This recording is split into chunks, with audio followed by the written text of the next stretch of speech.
Welcome to another episode of Powerful Eyes podcast. Today we've got Carl Scott, aka Two's Duo. Former gang member Carl had his first brush with the law aged just 9. It was after a stint in prison he turned his life around, but says breaking away from a life of crime is not easy. Most of the time the friendship networks that you're involved in are all in the same thing. So if you make that decision to step away from that lifestyle, you're also stepping away from your friends. And if you step away from your friends, you've now got no friends. And if you've got no friends, you're now isolated.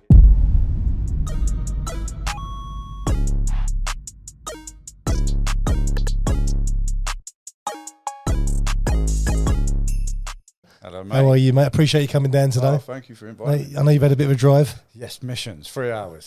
Apologies. It's fine.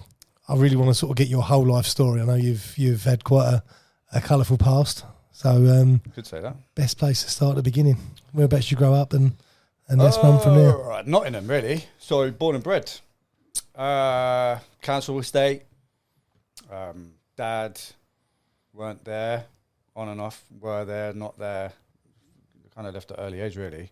Mum was really, really early when she had me. So, about 16, just turned. Young. So, very young, yeah. To the point, actually, my granddad was going to... not my granddad, my uncle was going to adopt me, which was my mum's brother. But because my granddad really kind of took a shine into me, really, and he was like, nah, you ain't doing that. So, you know, stick with your duties, as to say, and like bring the baby up. So I spent a lot of time with my grandparents at that point, because my mum was still young, really. She'd only just left school. So first time she'd even had sex, with, you know, and she fell pregnant, like, Yeah. and ended up with me. She was like, geez, what a shock, you know.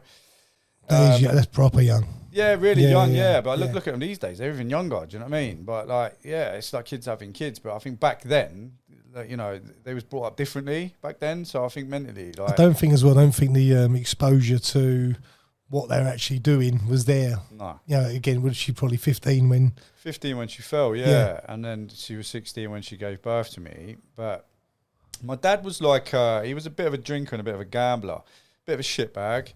Loved having a bit of a tear up and that. Same sort of age as your mum? He was 18, I think. Well, okay. Yeah, but he was a boxer, always getting nicked all the time. He was just a bit of a face, really. But he was horrible to my mum at the same time. So there was quite a lot of domestical incidents that was happening at home in front of myself. A few times, you know, left at home as a child, and you know, it took one time. My uncle had come back from the army because he was a Royal Green Jacket, and the next door neighbour had heard cries from the house coming. She couldn't figure out where it was coming from, and my mum had a job as well, and it turned out that my dad, where he was left to look after me, he'd disappeared and went out, but he'd put me upstairs in the bedroom, and I was still in the same shitty nappy for however many hours I was up there for. Do you know what I mean? I don't remember too much about it. But so she notified my uncle, which was the closest person that she'd known about, because everyone knows who our family were. So my uncle come and booted the door off, the front door, and then found me upstairs in the middle of a dark bedroom, crying in a shitty nappy. Do you think your dad resented sort of you as a child? You know, I can't imagine being 18, 19 and... I don't having a know. Do you know baby. what? I've never really got to the bottom of it. It's not something I actually really talk about, to be honest with you. It's just, you know, one of them where it's done, it's dusted, just drop it and let's just move on with your life. Do you know what I mean? You can't... I try and have circumstance where you just don't live in the past with it, but it's my story. So there's quite a lot of bits that I've never spoken about because it's never really come up in a conversation to chat. It don't make... You know what I mean? But I think in that sense, I don't really know too much about him to even know what his mindset were, with what he was even thinking. But my uncle didn't; he weren't up for that. So you know, he's come in the house and he's managed to. My mum come back. He gave her a slap, and for leaving me, it weren't my mum's fault because she thought obviously my dad was at home with me. And then my uncle waited for my dad to get back, and then he gave my dad a good hiding in the house as soon as he come back. And then my uncle took me to his house then, and I stayed with him for a little while. And then I eventually went back to my mum from then. And then there was a few incidents that had happened with my mum, and it was my mum was trying to get away from him. Yeah, Really difficult. And she did love him. Obviously, she loved him. You know, I think he was, there was like childhood sweethearts in a way. Like they've been together for a little while, and then obviously I came along. So you could say, well, it was my fault, but really, do you know what I mean? It depends how you look at it. Do you know what I mean? Was it because she was pregnant with me? Like everything just went downhill? Because kids can sometimes bring a lot of strain on relationships. I was just going to say the pressure. If you were 21, 22, 23, is pressure. Definitely. But to be that young, yeah. So who knows? I don't know, but it weren't a very nice time, and you know, I went through quite a lot at that point, But then, like, you know, she broke up with him. She met my stepdad. You know, he kind of took me on as his own, and you know, my brother and sister came along, and then I just I don't know. I think the dynamics in the house was a little bit different then, because I had a brother and sister at this point now, and obviously they was my stepdad's kids, and it was just, I don't know, my behaviour. I'd been through so much, and I think when a child goes through so much, and stuff that they can see or class as traumatic, that can take drastic effects on the way that they think or the way they behave. And I think that's exactly what was happening to me as a kid, and it was slowly starting to come in. Yeah. And my behaviour was changing. I always blame it on the fact, and I do it now, and I am old enough and ugly enough to know my own behaviours, do you know what I mean? But I always put it down to like me being treated differently because I weren't the child of my stepdad. But I think in all due respect, I think I was a bit of a mug at the same time as well. Do you know what I mean? But I think that does happen, and I think no step parent. I've got 4 girls, 2 with one ex and 2 with another ex. Yeah. So I've seen it where, you know, my ex-missus was fantastic with my 2 youngest, and then all of a sudden we had our own kid, and it does change the dynamic. It does. It shouldn't, and they won't. I don't even think anything happens on purpose. Yeah. But all of a sudden you've got your yeah, family. Of course, and I understand that. I do, but I think that's as a result from that, it was, you know, the rebelliousness started, you know, and I just started to misbehave and back chatty, and back in them days you could get whacked without social services getting involved. Do you know what I mean? Shove that, and it'd be like no. You'd be like literally running away trying to hide your ass before getting a slap. Do you know what I mean? And I think, you know, it was just kind of like the push really for me to not really want to be at home much, really, and that was still quite young, so I'd be out causing chaos from really early, from like 8 years old. So really? Are that young? Yeah. But I found it exciting. It was like adrenaline rush, you know. Do you find it sometimes as well? You see it with children, especially where it's almost their cry for attention. They're naughty because it's the way that gets all eyes on you, you know. Yeah, because the attention. I mean, look. In the 90s, things are odd. You know, we lived in council houses and stuff like that, and you know, parents are working no end of hours to try and put food on the table as it was. Do you know what I mean? And I think where there's no money in the house, there's no pocket money in your pocket. Yeah. So at that point, you know, asking for simple things and getting the answers no, can't afford it. Well, you know, all your friends are having that stuff, and they are having chocolate bars or cans of drink and stuff, but yet you're not. But you want it. So if I can't get the money from my house, like I can't even get 10 pence for a chomp bar, never mind anything else. Do you know what I mean? So I'll chore it instead. 10p, that's the good old days. Yeah. But yeah, exactly. But 10p you wouldn't think was much. Or them, like, what were they called? Them frosty ice poles. You know, like there used to be 5 pence back in the day. Now I think they're about 30p, but like about 5p back in the day, couldn't even afford one of them, even squeezing 5 pence out for one of them, you know. So that's where it then started, for the attitude of, you know, just take, really. But then my parents was really musical, so they was always in bands, and they was always on the circuits and stuff, out and doing club scenes and singing and rock bands and just whatever else they was doing. So they was hardly at home at the best of times, whether they'd be working normal jobs or whether they'd be out doing music. So we had babysitters quite a lot. And if we didn't have babysitters, I'd be at my grandparents. And if I weren't at my grandparents, I'd be at my uncle's. So it was bouncing around. Yeah, all over. It's just, how can you say it? It's like inconsistencies, you know? Yeah. Don't know whether you're coming or going half the time. And then my uncle, I had an uncle, and he was quite a big pothead. You know, he was drinking a lot, always down at the pub scrapping, always come back with a black eye at some point, and, you know, but you find trust in adults, especially if they're family members, you know. And so there was times that he he was slowly grooming me, really, in a way, my uncle, and he was getting me fed up on pot and alcohol, and you're giggling away. You don't know what the hell you're doing. Do you know what I mean? Grooming you into what? For abuse. Really? Yeah. Right. So I didn't know none of that was going on. I thought, at that age, it was kind of portrayed to me as something that was a normal, natural thing to And you happen. trust everyone. Yeah, definitely. And it's like the words he used to use for me was like, "Oh, this is what people do when they love each other. I'm your uncle, you're my nephew, and all right. what? Yeah. How am I going to question that? Do you know what I mean?" And then that stuff went on for about 3 years, and it was quite intense. He was like full hog, like fully abused by him.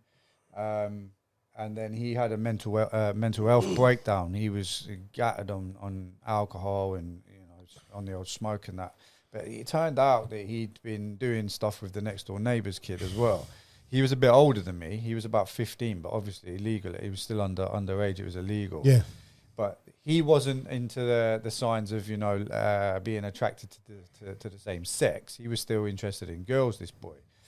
So he turned the manipulation back onto my uncle, and he kept bringing girls around to my uncle's house, literally just winding him up. And it got to a point where my uncle just exploded with it, because he obviously genuinely liked this kid, as PDFs do. Do you know what I mean? But I think he couldn't handle that, so he went and handed himself in at the police station, and he completely left me out of the old story.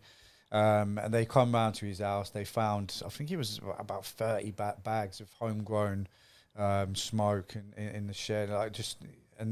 He ended up, he got 4 years for what he'd done to the neighbour. But my case got dropped. But for it coming out, my mum asked me a question outright. One day I come back from school, and she just said, has he ever done anything? I was well shocked. I was like, what are you on about? Like, no. And I freaked out. My heart was racing, and I just thought, all I kept hearing in my head, like, yeah, no one will believe you, mate. Like, don't ever say anything. It's the maddest thing. Yeah, it was like really scary when that came out. It freaked me out. But I told her the truth in the end. But that didn't get me anywhere. Anyway, How old was you then? 13. 13. Yeah. So that from 13 onwards, that's when my life became drastically like downhill. Really, really bad. Yeah, but it's understandable. I mean, no kid should fucking go through that. That's awful. It's awful, especially from a family member. Yeah, like the thing is that when you look back and you look at how your behaviours were, and now obviously I'm older, so I understand, and I work with a lot of kids now, so I can see it a mile away. I can see certain behaviours as like, and I'd be thinking that ain't right. Like, we need to look. You're at this a parent yourself, yeah. Yeah. And I think it's just about. I hated adults from then. I just thought people that you feel should be there as a protection.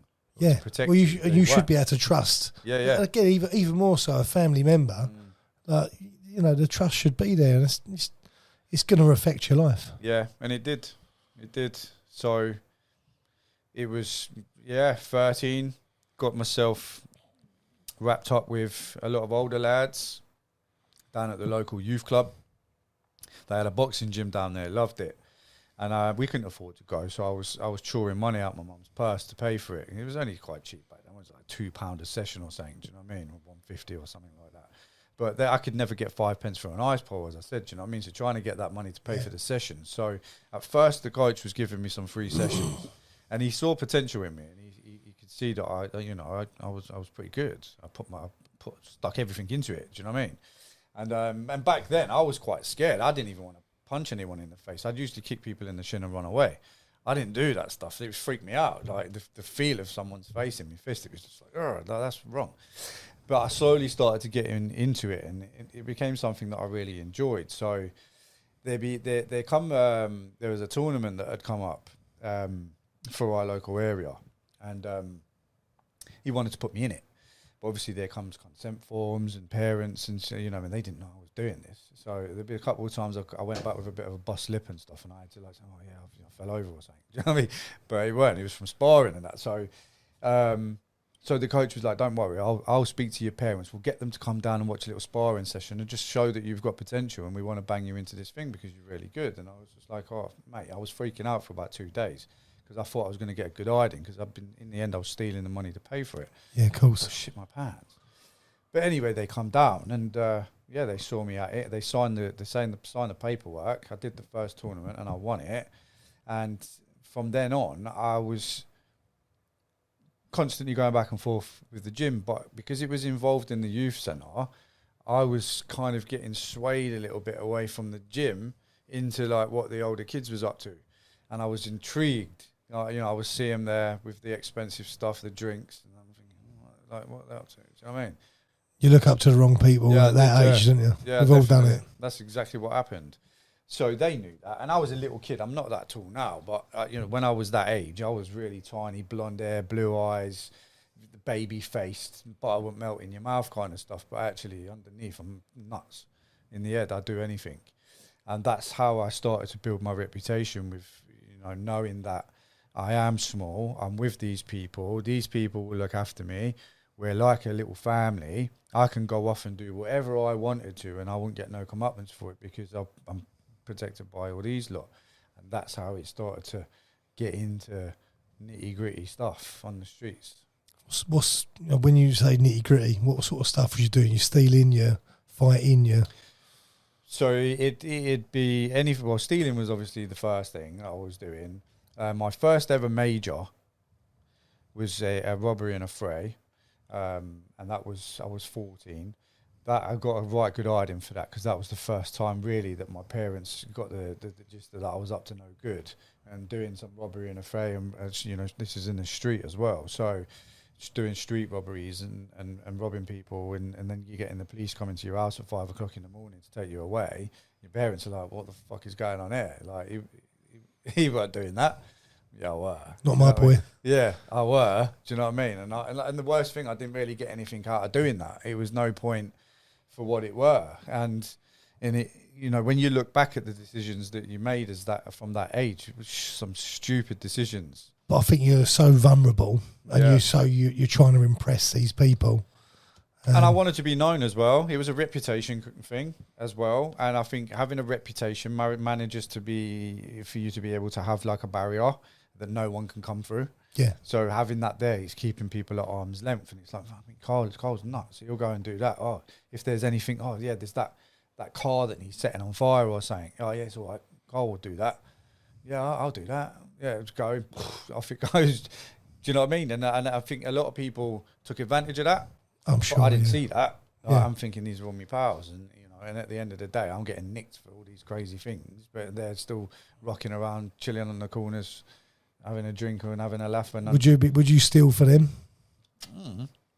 Like they're telling you to go and do this, and you're bringing it back. And well, we used to do. They back in the day, when car stereos used to be a thing, and they used to have like the snatch plates and that. Like the Panasonic or the Toshiba and Sony pop-offs and JVC. stuff. Yeah, mate. Yeah, so we was quite infamous of robbing the cars for the stereos, and they'd obviously be stolen, and then they'd be given to somebody else, and then they'd be sold, and then you get a little bit of pocket change, nothing major. Do you know what I mean? We're talking about the 90s there, so like it weren't much money to us. A tenner was a bloody £1,000. So anything for us to just be able to go in a shop and buy our own thing or a bag of chips at the end of the night. Yeah. You know what I mean? It was easy. It's only a tenner. And so we was doing quite a lot of the car stereos, and it was becoming a regular thing. That was a good money earner. And in the end, we had a police operation because we were smashing the life out of these stereos. And it was only me and my pal that was doing it. And we was quite infamous for the stereo thefts. And in the end, we got a bit greedy, and we kept going back to the regular places where all these car stereos are known to be. And we got chased down by a load of coppers, and then we got nicked for every single car we'd done. Okay. So that was quite a big thing. And again, I got arrested, and then at that point, because I was so bad, and the trouble I was getting into, my parents decided to move us out of Nottingham because I was uncontrollable. And they had an opportunity to run a pub in Sheffield. So we decided to move up to Sheffield in Netherthorpe, and they managed a pub up there. Went up there, and it weren't really no better, to be honest. Gonna say that environment again. You're around. But they put me in a school with people with a different accent to mine. You know, they're talking completely different to me. They go road, I go road. It's a completely different accent. So I had people taking the piss out of me for my accent, which I'm thinking like, no, bro, like you can't be taking the mick out. That's like bullying, isn't it? Yeah, big so time. you're banging someone in a corner now. So I'm going to be. How old are you? About 14. So I'm still quite young at this point. And then, so, you know, or just after 13, 14, it was around that age. But then we've got up there, and then in the end, I had this little, this kid, I say little, he was a year younger than me in school, but he was a right little shitbag, and he kept fucking, every time I saw him, he was whacking me with newspapers and stuff, and he had the elders, like the year 10s, and on backing him up. So everyone was staying away from this kid, and in the end, I got the ump with him, and he was doing me nuts, so I ended up banging him out. So from me banging him out, I can now not go back to that school. So I've got to avoid the school, which I did. So I tutored from school for about 6 months and didn't get caught for any of them days bar one day. So when I got caught on the one day, they caught me for the whole 6 months, and my parents found out that I'd wagged it off school for that whole time. So I just, like, you know, that got me and dropped out of the school. It's called Myers Grove in Sheffield. And sometimes in there, I tell you. But then... yeah, there was, you know, I just got mixed up with a few lads from the flats and stuff, and, you know, a couple of Somalians here and there. And what you doing when you, like, say, you got 6 months off school? Yeah. You're not doing nothing productive. I was robbing the pub. So all the money in the pub, I was stealing it. So my parents, my mum's passed away now, so I'll tell the story, but she already kind of knew anyway, do you know what I mean? My stepdad's still alive, but I think you know and all. But, like, they used to do bingo nights. You know, like bingo nights. So, like, because the pub had a massive, like, concert room in there. They had a big room on the other side. They had the bar area, and they'd run the bingo nights. So every time that they used to make a load of wedge, they'd keep wedges of their cash in their bedside tables. So I was known as the rich kid at school because I used to rock up to school with £200 a day, every day, without fail. And I'd be swerving these notes out, thinking that no one realised. And my mum had an inkling. She told me a couple of years ago, but I still didn't admit it. I was like, no, it weren't me. But I used to take a lot of money to school, and I always used to have, like, the new coats and the new jackets, because down in Nottingham, the stuff used to come out first before it was out in Sheffield. So when I'd be in, like, back Chicago Bulls days and Michigan and all that, I used to have all them coats back in the day. And everyone used to say, oh, yeah, you're the coat boy. Oh, yeah, you're the rich boy from the pub and all that. And it's like, I'm not the rich boy. I'm stealing my parents' money. Do you know what I mean? Literally, yeah. Yeah, so I was, like, children and, like, buying everyone fags and stuff, and because I started smoking quite early. And I was... obviously, again, though, that's searching for that popularity again. Yeah, and I had it. But it ruined it when I punched that kid up. And you know, and I couldn't go back to the school after that because I had everyone gunning for me. So I had to just wag it off. So luckily for me, there was people that I could go to. I had, like, the bouncers of our pub, Mark. He's a good friend. Still to this day, I still talk to him. Like, he messaged me yesterday. And he used to have a flat in the high-rise flats. So I'd go and stay at his house until school had finished, and then I'd make up that I'm getting off the tram and go back into my house. So I used to swerve it through like that. But yeah, you just weren't any better. So you're thinking, like, moving away from Nottingham, your life's gonna change, or you're gonna be making better decisions. But nah, realistically, seriously, I've got, like, issues and traumatic things that have happened, and there's nothing, like, I need therapy. But what they tried to do is they knew that there was something wrong with me. But what they did was they put me into behaviour therapy. Behaviour therapy weren't going to kick it. I don't need behaviour therapy. I needed trauma therapy. I've been through 100%, some mad abuse. Yeah. Do you know what I mean? Yeah. And the therapist that I had, I didn't like her. She was a bitch. So I didn't gel with her. She was quite, how can I put it? Like, really, like, condescending. Or I just couldn't gel with her. It's like, oh. I think you can tell when someone's doing a job for money and when someone actually cares. She weren't interested at all. So we used to clash all the time, and we used to have rows. And then, so I jogged her on in the end. You see the old therapist checking the watch. Time, innit? I just, I don't want to see you anymore. And then we moved back to Nottingham, and, you know, and things just got worse from then. And obviously all the lads that I'd grew up with from school and stuff like that, we was all already involved in the streets anyway at that point, carrying weapons and having fights with different people, and the drug dealing started. We had a few Jamaicans that had now moved into our ends as well, so, like, you know, and they're areas changing, big time, and it was more around drug fueled stuff, so a lot more dealing going on, and more violence as well. There was quite a few shootings. that was going on around that time as well. So when you're out there on the street, so for example, if you're not on the street and you're just wrapped up indoors, you wouldn't be aware of all of the stuff that's going on. We didn't have social media then. Yeah. So you don't know what's going on unless it's word of mouth. Yeah.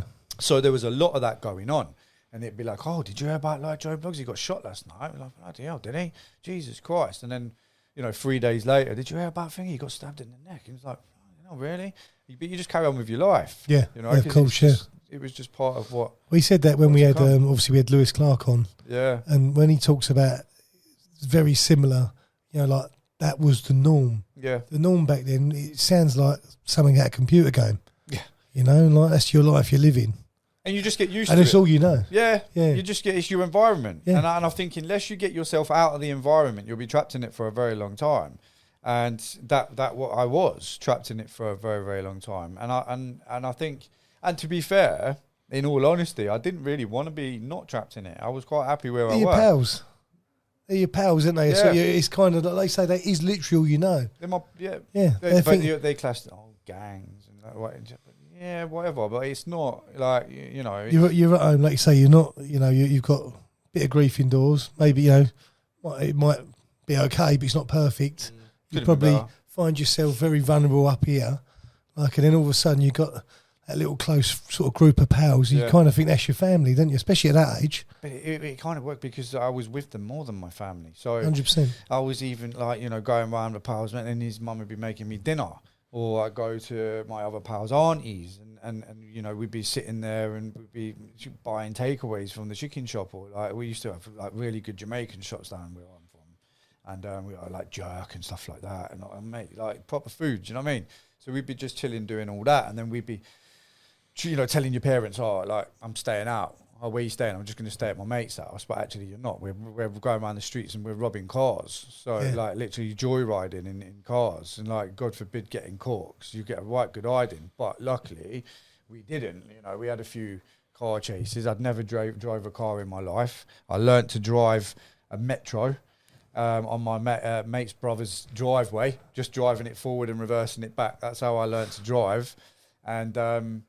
And yeah, so then, the minute that I did that, we went and stole a D-Reg Astra, which was the easiest cars to nick at that point, and the Maestros, Austin Maestros and Montegos. That takes me back. Yeah. So they was like the easy cars back then. The Ford ones was the really difficult ones because they had the strongest steering wheel lock, so it was really difficult to snap. And where you've got like the ignition barrels, you used to have to use like scaff bars to break them. So it was really, really difficult. So we'd go with the easier cars, and bearing in mind I'd never really drove on a road before, so I didn't know what to be doing. And then like the first ever time we had the Astra, we had a police chase, and that night I'd actually climbed out my bedroom window, down onto the roof where you've got them plastic roofs, down onto the roof, down into the alleyway, shot up to my pal. We're going and dealt with the car, had the police chase, ended up jumping out of the car at the local college, managed to get away from him, jumped back over to my fence, back up and through into my window like nothing had happened. And I'm like, Jesus Christ, laying in my bed like with my covers on me, like my heart's racing, thinking, oh my God, if the police have seen where I've come into. Luckily they didn't, do you know what I mean? But then they knew that it was us that had done it, and then obviously words was to have, and like you keep an eye on your kids and all this stuff. But that was exciting for me back then, and it was something everybody else was doing, and you can look at it as the fact of like you can class yourself as a bit of a follower, because that's what I were. I was very easily led, and I was a follower. And I wanted to be liked because I was very easily bullied. I feel it's something everyone does at that age. Everyone's vulnerable. I was similar. I remember at sort of 15, 16, I was a regular in pubs. I was a pretty heavy drinker. At 16 years old, I was a pretty heavy drinker. We'd sort of left school and we'd gone to work, and our life. Like my mum must have been sitting there thinking, "What are you doing?" But my friends at the time were probably 23, 24, head to toe in tattoos, and the Bulldogs, and on my arm. that was the era, wasn't it? That was it. I sort of come from an half decent school, and all of a sudden, all my pals, they look like they want to kill you. We're going around, we're going into nightclubs, and they're selling drugs, and it's like. But at the time, I've never done drugs, never been my thing. But at the time you do sort of think, oh, that's quite cool. And you do look up to the wrong people. You do. And, back then, for me, was more the odd bit of alcohol here and there, but it was more around having a bit of bud and that. And, excuse me, we'd all do it together. And then where we was kind of like making a lot of enemies out on roads, you're constantly then on the back of paranoia, you're watching your back all the time, and you're pissing people off. And I was pissing people off with the stuff I was doing. And I used to just pick fights with people for nothing. And when like now, I think, what a knob, mate! Like I can't believe I even behaved. You hate that person. Yeah, I hate that. Like people always say, if you can go back and say something to your younger self, what would you say? And I'm like, to be honest with you, I fucking wouldn't say anything because he wouldn't have listened. Do you know what I mean? He had to make his own decisions and like make the mistakes for himself. Yeah. And it's taken me 30 years to realise what them mistakes were and try and, repent and make up for them. So, but I think where you're picking these fights with people, I pick fights with the wrong people with not expecting there to be a comeback from what was happening. And there were comebacks and, knife crime was back. It was there then back in the day. It wasn't as prominent as it is as today. And the reason why it's so prominent from today is because, like I said earlier, we've got social media. A lot of this stuff can be posted now. We have Snapchat. A lot of people bang out things on Snapchat now. Now, if we had that stuff back in the day, Jesus Christ, like we'd have done some mental things. But it weren't, luckily, because the generation, I think, will be 50, 60, 70 times worse than they are now. How old are you? 42. 42. Still, I'm 45, so similar sort of age. People didn't mind a fist fight back then. Oh, yeah, no, I love There's a difference. People were happy to use a knuckle rather than a blade. Yeah. Like, not everyone, but like most people, Depends on the environment you're in at the time and what estate you're in. But this is the thing. Once someone starts carrying, then someone's got to protect themselves with a knife. Well, that's what we all did. Yeah, and all of a sudden everyone's carrying a blade. But when I carried knives, I carried knives not on the intention of using them. I carried them because it was like a label, and it was something that you've got in your waistband or in your pocket. Not even really understanding so much around the danger of what you're doing. Almost more to show your pals. Yeah, definitely. Yeah. Or like you're let's say you're on a park or something, because obviously we're not going to be in a pub, are we? But we're in a park or something. And we're rolling for a park and there's like a group of lads with some girls or whatever on there.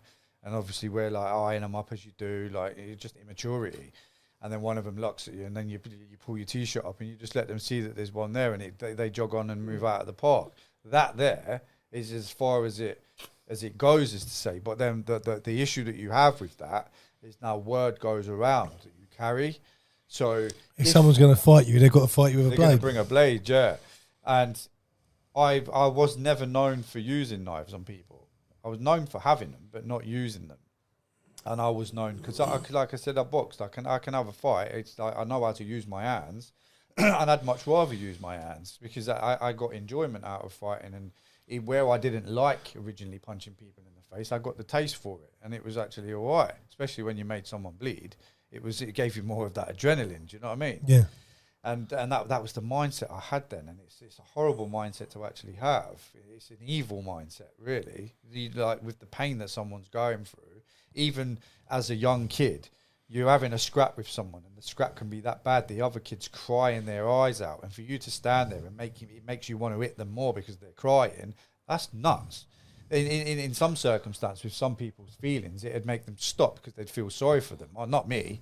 I didn't feel sorry for him at all. But that's the messed up head. Yeah. I wanted to hurt people. Yeah. I just... It's an inner frustration. Yeah, I didn't have no love at all for anyone, which is bad, really. What about yourself? Nah. But I had nothing to lose, really. I didn't really care where I were. If I was dead, alive, in jail, like whatever. I didn't really care. Yeah. I weren't scared of the police at all. They didn't bother me in the slightest. And at this point, I wasn't living at home anymore. My parents had broken up, and I'd been moved into like the local authority hostels. And you know what it's going to be like in a local authority hostel. Do you know what I mean? At being 15 years old, it's not going to be the best place. No. I'm going to be around the same people as me. So it kind of went from that, and then I had a load of good mates around me.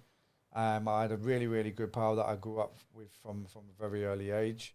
He started chilling with this newbie on the scene that I just didn't like the geezer. There was just something not right about him. Do you know what I mean? And you can always tell when you're involved in that life and you have people around you, you're really skeptical of people, especially if they're new, because the things that you do or the things that you get up to is quite like it's quite low key. Do you know what I mean? And then when you get in new faces involved, the more people that are involved is like the more people that know. So that's not what you want to have. You need less people to know, to be fair. Loose lips, sink ships. 100%. That's why, like, if you're going to go out and you're doing little moves here and there, you do them on your own, because if you get caught, you've got caught because of you, not because of anybody else, or not because he knows and he knows. Now you're thinking, well, has he said anything or has he said anything? You don't need to go through that if you do your stuff yourself. Do you know what I mean? But this geezer was that kind of kid, and he was really dodgy, and but my pal wouldn't listen. As a result, this kid had ended up robbing some Jamaican. He ended up taking a bit of drugs and some money, and then we was all like congregated on a corner at one point, and this car had come racing up. They all jumped out the car with knives. We've scattered, left and right. My pal froze, freeze. He froze, staring. They stabbed him in the chest. They jumped off. They ran, and then as a result, then my friend died. But then the boy was nowhere to be seen from that. So Never caught? Nah. But he was. If it wasn't for him, he'd still be alive. It was his fault. So, and it's just how it happens now from these days, where you've got rappers, for example. You've got different, I don't know, like different boroughs said in London that are doing little drill fucking raps to each other. Like, if I'm seen in that person's rap video, even though I'm not even singing, but like I just know of them, but they've got an issue with these boys. I've been seen in the video. I'm walking down the Oxford Street, for example, and a few of them see me. They'll be like, "Fuck me, that's that kid out." Association. Yeah, 100%. Well, it's like it all the time, even if it's non-intentional. Like, you're not doing anything wrong personally. I don't give a fuck who they are. But it's exactly how you would have been back in the day. Yeah, it's worse now. You're just looking for the egg, ain't you? Yeah, definitely. And then, and as a result, and that's what happened to my mate, because he'd been seen with him. They associated him with him from robbing that stuff. So was that a turning point, or? No, because he died in my arms, on my legs. So that was quite hard at that point. I bet. In that, yeah. Make you more angry. Yeah, and if it was the way that he died as well. It was it was quite difficult.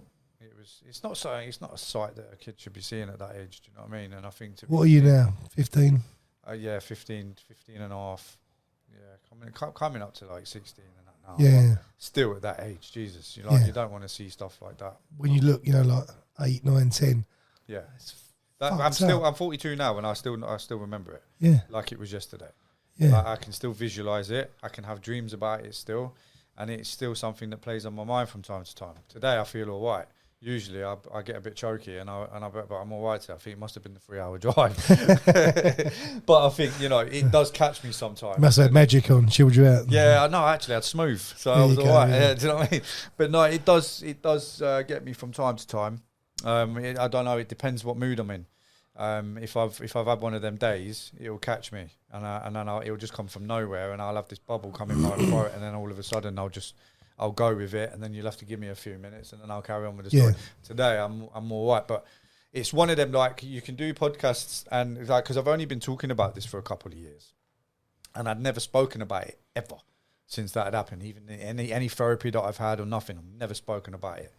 And because now you see this going on a lot, and there's so many people that are being in the same shoes as what I'm in, at the age that I were then, they are now. They're seeing it now themselves. And I share these stories so people know that they're not on their own, and there's other people that have been through that. And what would you say to them? Talk? 100%, yeah, definitely. Get it off your shoulders as quick as you can. Yeah. Don't try and be like, the big I am and I'm odd and I don't need to talk about it, because in 20 years' time you're going to know about it. And it hurts you, yeah. Yeah, definitely. It still hurts now. I'm 42. Yeah. So you'll never get out of it. You'll never get away from it unless you deal with it. And I've only dealt with it now over the last 2 years by doing this, just by talking. Just talking, yeah. For it, yeah. I talk about it, because on the other side of it, it keeps, number one, it keeps his name alive. My son, my 16-year-old, he's named after my pal. So I've named him, and he's 16 years old. So he's lived in my boy for 16 years. So, so it's just kind of keeping it on like that. So that, and he was innocent. He didn't deserve to die. That's what makes it so bad. Yeah. Didn't deserve to die. The kid. But this is the thing. Yeah. This is what they don't realise, and this is the importance of these podcasts. Like just wrong place, wrong time, wrong friends. Your life's fucked. Done. You know, they might have caught the other fella. I don't know whether there was no. Did they ever catch the stabber? No. So, but if they've caught him, he's killed someone. He's then doing 15, 20 years in prison. His life's fucked. Like there's no winner. There is no winner. There's never a winner. He's even now the geezer who's done it. I guarantee you, his head's a mess. I bet he don't sleep well. To be fair, the people that they've probably done about another 15 since Really? then. Do you know what I mean? Like it was there, or they've pissed off back to Kingston or something. Do you know, who knows? Do you know what I mean? Yeah. But it was the norm. And then once that had happened, and obviously he'd passed away, and he didn't have any parents at that time because his parents was addicts, and he lived with his nan and stuff. His nan's probably passed away by now. This was years ago, so there's no one really around to do the remembering of it. And there's me. I don't even know if any of my pals would even be thinking twice. Like, quite a few of my mates are even dead anyway. So, and a lot are in jail. So and a lot of people still do the same shit. And you're like, what, grown men? Like you're halfway to 100 near enough. Do you know what I mean? And you're literally doing the same shit. Drop it out, bro. Do you know what I mean? Yeah, not learn at all. But then after that had happened, that sent me a little bit loopy. And then I went on a bit of a warpath from them. And I was having little fights here and there with different people, and starting that territory stuff. Like, what are you fucking doing on my side of the estate? You shouldn't even be over it. And then jumping people and just cause it chaos, mate. And it happened on this one occasion, and I saw this boy with his mate. And again, another thing I say to kids is be careful who you're out and who you're with, because if shit hits the fan, you'll know who your friends are if they stick around with you. Do you know what I mean? And in this situation, his mate didn't stick around and he ran off. So it left him to get a bit beaten, as to say. And I thought that was it from there. That was it. He just had a couple of slaps and punches or whatever, and that was that. And 2 weeks later, I got my comeuppance for that, what I'd done to him. The difference for that was I didn't get just punched and kicked. I got stabbed as well. So it was... Where was you stabbed? Whereabouts? In my thigh with a carving knife. But the worst thing about it is I didn't even know I'd been stabbed at first. I thought I'd been kneed in the leg. When back in the day as kids, you get dead-legged. Yeah. That's what it felt like, yeah. Yeah. And I didn't really know, because I was getting banged in the face that many times, and there was like 5 kids, and I was getting jumped. So I was more interested in trying to protect myself. I was literally getting battered. And then obviously I had something from one side of me, and it was like a real intense dead leg. It felt intense. And there was a lady in the flat, and she'd shouted, "Aye!" I remember shouting, like, "Aye!" And they've looked up. It stopped. Everything just stopped, and then they ran. And at the time that they ran, all of a sudden, my feet and the side of my arm started feeling funny. So instantly, you're looking, and I looked. That's when I saw it. It was sticking out the leg, and the minute I saw it sticking out the leg, I felt the pain. Knife still in it. Yeah. Luckily, Yeah. my intentions was to pull it out, but I fainted. Yeah, the surgeon said I was very, very lucky I survived, because my hand was on it when the ambulance arrived. So I obviously was going to be pulling it out, and I was millimetres from my main artery, so I would have bled out. And back then, I would have bled out and died. So, and the lady was the one that saved your life, ultimately. Yeah. But because I did get battered. My face was fucked. Yeah. So, yeah. Was that the first time you took a sort of beating, properly, or was that like? Not really. No, I got jumped again. Before that, I had this, and you know who you are and all, you mug. And I had this friend. He was a good friend of mine. But there was a thing going on with somebody that I knew, and this boy's girlfriend. And I disagreed. I thought it was bang out of order. It's not what your friends are supposed to be doing with each other. Do you know what I mean? And I piped up about it. Them two ended up having a one-on-one on some grass. And they literally tried to jump him, and I kind of leave it out. It's not happening. That's bang out of order. At the end of the day, you're the one that's been seen with his missus. It's just bang out. You've had the scrap. Just leave it at that. And then from then, we kind of like slowly started to separate, and we said 4 or 5 of them we weren't really chatting to, and the behaviours was a little bit different, and they was acting booky, and booky means like they was just being dodgy, very suspicious. Do you know what I can mean? feel when it's off. Can't Definitely, you? I knew something was right. So I was with my mate Anthony. My mate Anthony will be able to confirm this, and we was on the way to his brother's house, the same house that I used to learn to drive the car on the drive. And he lived on this road called Baseford Road.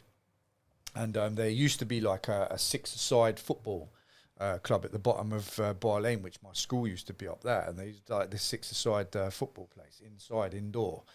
So as we've come walking around the corner, they've come out of this football club. And I ignored him. I didn't have nothing to say to him. I was with my mate Anthony. We was on my way to his brother's. So as I've come walking around the corner, and as I've got to the top of the corner, there's like a pub that used to be on the corner. I don't know if it's there anymore, but there used to be a pub on the corner. Anyway, they was following from behind, and then they shouted my name, and I've like turned round, and one of them said, "I'm your worst nightmare, bitch." And I was thinking, what? Like, what the fuck is that supposed to mean? So I didn't think anything of it. So I turned back round and went to walk off, and then one of them ran up towards me, grabbed my arm and pulled my arm back, and then punched me in the side of the face. With a punch in the face, I felt it made my head rattle. So I'd spun around in a way, and I thought in my head, "Oh, fuck that, I ain't sticking around for this." So I've tried to run off, and I'll admit I tried to run off. Do you know what I mean? I could have a fight, but I ain't getting stuck in that. Do you know what I mean? So I've like tried to run off. Unfortunately, because he punched me so hard, I was stumbled All over the place. Yeah, I didn't know what had happened, so I was stumbled. So he managed to grab hold of me quite quickly. As he'd grabbed hold of me, I got jumped, literally, by all of them. I got battered. My parents, so they took me to hospital. I was that bad. One thing that they didn't do was drop me to the floor, which I'd always hold on that, like, because they kept telling me to go, like, get on the floor. They was already stamping me and smashing me with bats, as it were. Like, all my head was bleeding, my face, my eyes was out here. I was in a bad way. I managed to, like, so again, another woman shouted out a window. Another woman, how about that? So she shouted out the window. My pal ran off and left me, Anthony, and he ran off and left me. He said he went to go and get his brother. Yeah, do you know what I mean? By the time I've been smashed in for about 5 minutes and managed to get to his house, his brother was only just putting his shoes on. Do you know what I mean? Like, you've literally left me to get fucking battered. So I've managed to stumble my way to his house. And the minute that I walked through the door, I just collapsed. I got hammered, mate. Like, that was the worst beating I've ever had. And my mum arrived in the car. She's gone nuts when she saw the state of me. My nose was over here. My eyes was out here. Like, I was in a bad way. So they'd sent me to the hospital, and I had a broken nose, fractured jaw. My eyes was literally nearly enough popped. Like, I was in bad way. I was bad, yeah. They battered me. So that was probably the only worst beating that I've had, other than like the stabbing and the beating that I had with that. Yeah. I remember getting beaten with a bat when I was about 14. Mistaken identity. Oh, no. And I remember getting kicked from behind, and then I went literally gone straight down because they kicked me, and they was trying to go for me nuts. They were swinging this bat at me nuts, and they got me right on the underside of the thigh, and I thought I'd been stabbed. It just exploded. Oh, really? Yeah, my thigh just went pop, blood everywhere. Oh, so it popped your skin? Yeah. Did it really? Yeah, and I was literally... Jesus. I was black and blue, like kicking the They side must have of whacked me. you with some right force. Yeah. I say, Christ, I've got 4 kids. I don't think if they'd got me nuts, I swear to you now, them You kids wouldn't have wouldn't had be no here. kids, Yeah. Could have saved a fortune. Yeah. Damn you with the bats. Yeah, But, awful, yeah. Yeah. But, you know, crazy times, mate. But I think at that point then, you know, I was gone with the wind then. Right. And, you know, when the stabbing had happened again, that was a shield of honour. I survived it. I got stabbed with a screwdriver not long after that in my stomach. And then got done just underneath my ball bag with a penknife. Just in a normal tear up that were, and they did underneath. That one hurt. But I don't know. God must want me here for something, because I was going to say, because it sounds like it's all leading up for a big one where you don't come out of it. Exactly. Like, and I did. How did you change? What happens? How have you managed to get out of this lifestyle? Well, it's been some graft, like a lot of graft, and I mean getting like that. We've got to imagine now. I'm 42 now. That was still only up to about the age of 16 and a half. So I've still got all that other time, like, you know, with the drug dealing. I got the first prison sentences started to come into it. Going to jail for the first time, you know, ending up in Glenparva in Leicester, and, you know, being in lifer prisons for being caught selling drugs in open jails, like, you know, so there was so many different aspects to me. I don't know, the cycle of my life really, through decision making, but not so much through decision making, but also the crowd of people, products that of I chose environment to be around, yeah, and because I didn't really know any better. Obviously, I knew what right and wrong is. I'm not stupid, and I decided to make them choices, and I knew what the consequences were. But I still went ahead and did it. But because I was always homeless, I never ever had anywhere to call home. Me going to jail was no drama for me. Don't make a difference. Didn't make a difference at all. It was a piece of piss anyway. Yeah. I never had any dramas in jail. And you got nothing to lose. I didn't. No, You got nothing to I didn't lose. even have a family, so it didn't really matter to me. And obviously, I didn't have kids then, so it was no drama. Oh yeah, you've got 6 months in jail. Sweet. When's the bus? Like, what time is it? Oh, What time's I should dinner? be having dinner at 5. Yeah. Get me there quickly, because I know it's rhubarb and custard today. Yeah. Like, We've got brownie tonight. yeah, and sweet. that's how it worked for me. And it was, you know, and in Wire Wise was ruthless. Like back in the day, like you're in Glenparva and like Unit 12, and if anyone's been there, they'll know about Unit 12. It was Beirut. Like it was ruthless in there. Everyone had something to prove.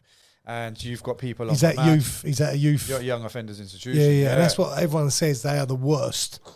Like get to a man's like an adult prison, Yeah. and people want to do their time.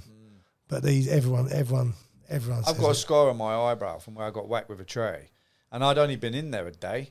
But the thing was, when I'd gone in and my pad mate, and it, like without being judgmental on how people look, you can usually tell that jail ain't for you. Do you know what I mean? And you know that when you walk in and you look and you think, oh, I've literally got someone that's not going to be able to look after himself in your cell with you. Do you know what I mean? And I just knew straight away. The geezer was from Bedford or something.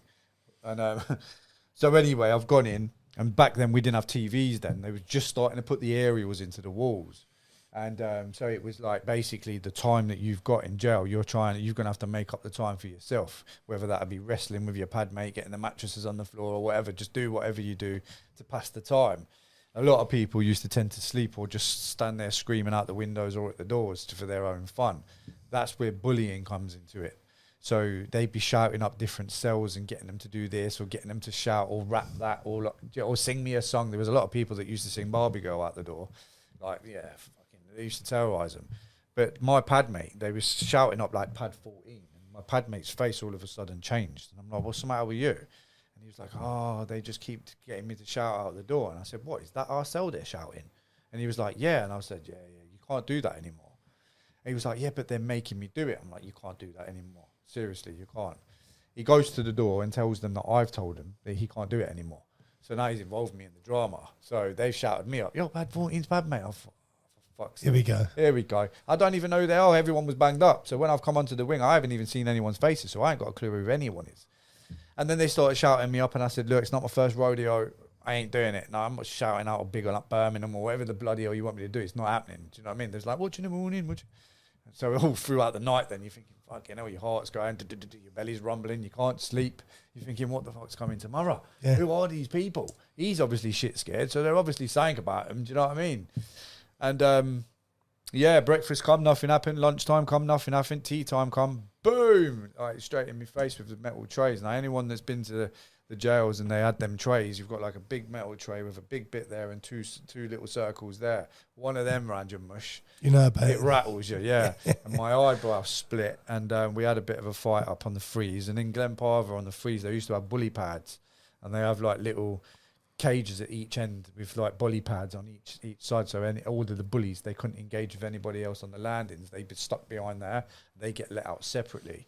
So we had to tear up in there, and we was like banging back and forth off the bully cages, and then the screws come up to eat you up, squeeze your thumb up there, which fucking hurts, and take you down the block. And then after that had happened, I'd come back onto the wing because this kid had a bit of a reputation in Birmingham. I had a bit of a reputation when I come back because no one had stood up to this kid. I even had him spud fist me big respect, like, because I basically stood up and I was having a scrap, and then from then on, for me being on that wing, it was a breeze. Yeah. So everything was cool.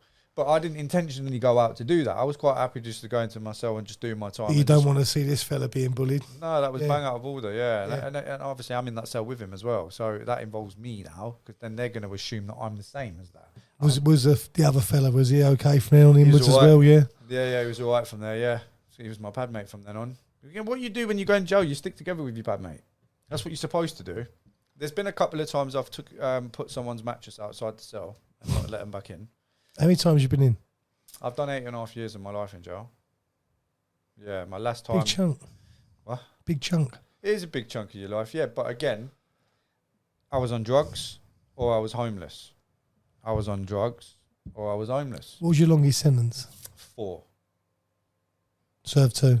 2 year free. I got extra days for a fight. So that was the longest. That was for aggravated burglary. And I say that, but it was a drug dealer. Ironically, he phoned the police. Mad, that, innit?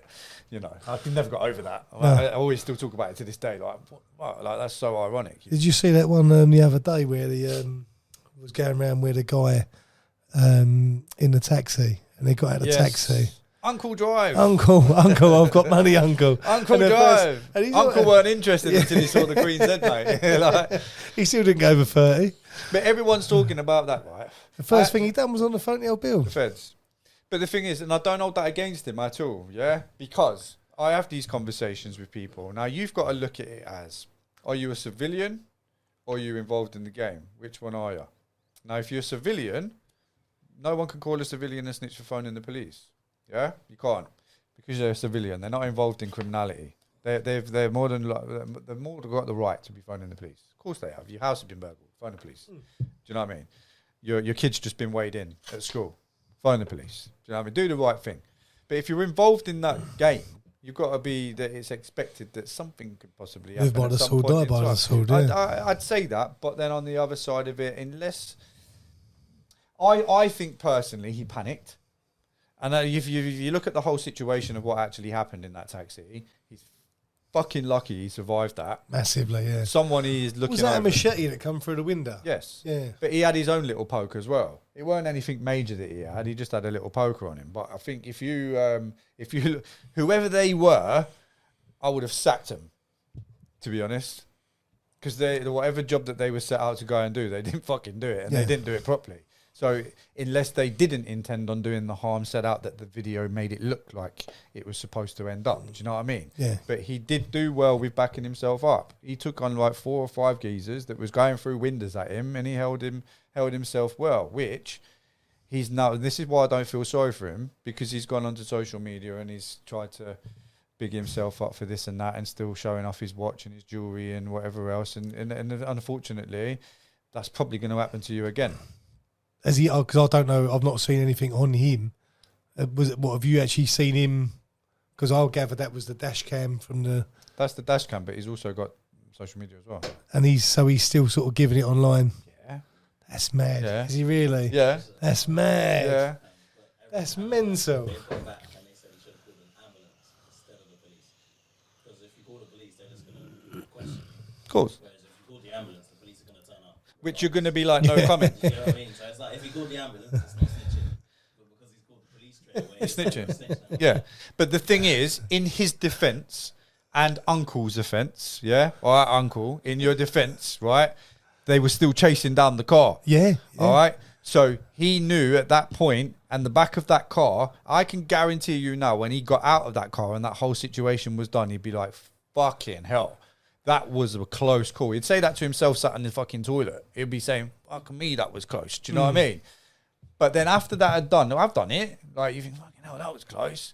And then you crack on and carry on doing what you're doing because that's all you know. There's people in this country.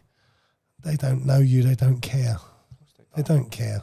You know. I used to say to a lot of people, like, if I let me pick you up in a crane. I'll pick you up in a crane and I'll go and drop you in the middle of my estate and see how long you last. Yeah. You wouldn't last long. You'd probably be walking out naked, to be honest with you. You get everything taken off of you with a kicking at the same time. Stop behaving like the way that you're behaving, seriously, because you don't know. You just don't know, like, really. And I think there has to be ways that you have to be careful with how you have these conversations, because sometimes in conversations it can come across as quite glamorizing. That's the glamorizing of that lifestyle. Oh yeah, it's fun, and yeah, it's this, and yeah, you've done this, and yeah, you've done that. But every single one of them decisions was the wrong decision. Again, this is the big problem though. When you talk about it being glamorized, it is glamorized. There's something about this whole gangster life that people are intrigued by. You look at podcasts, it's crime and gangster podcasts. Don't even get me started. They're the number one podcasts. That's what everyone loves. Like, it's mental. But why? I don't know. I honestly don't know. It's like that's what people go to. Do you know a good gangster that don't talk? No one does. But no gangster talks. No, that's what I'm saying. The No whole one. point of No being one a does. gangster, no Yeah. one knows your business. Yeah. Yeah. So when you've got so many people that go out there and publicly speak about this shit, what are you doing? When people go on about, like every gangster who you know them because they've been fucked. The Krays, they didn't. Well, they got greedy, didn't they? But I mean, how old were the Krays when they got banged up? They didn't have a long Were they in life. their 20s or something, weren't they? They were young. They didn't have a long life. It's like, most of these people who have given up chunks and chunks of their life, people don't see it. They're not looking at the consequences, which again is importance, especially of what you do, going around talking to people and, even being on the podcast, actually trying to sort of shake people and say, it's not as glamorous as you think it is. It's not. And I think, the issues that I've had from that life is enemies, for one. You're going to have enemies. I've lost a lot of stuff through that lifestyle. Stuff as in? Anything I touch.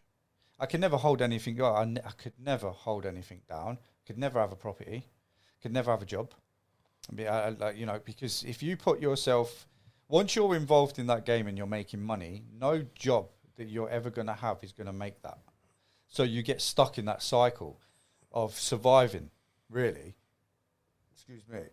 But you'll have your 9-to-5 job that makes you, say, 1,400 quid a month, yeah?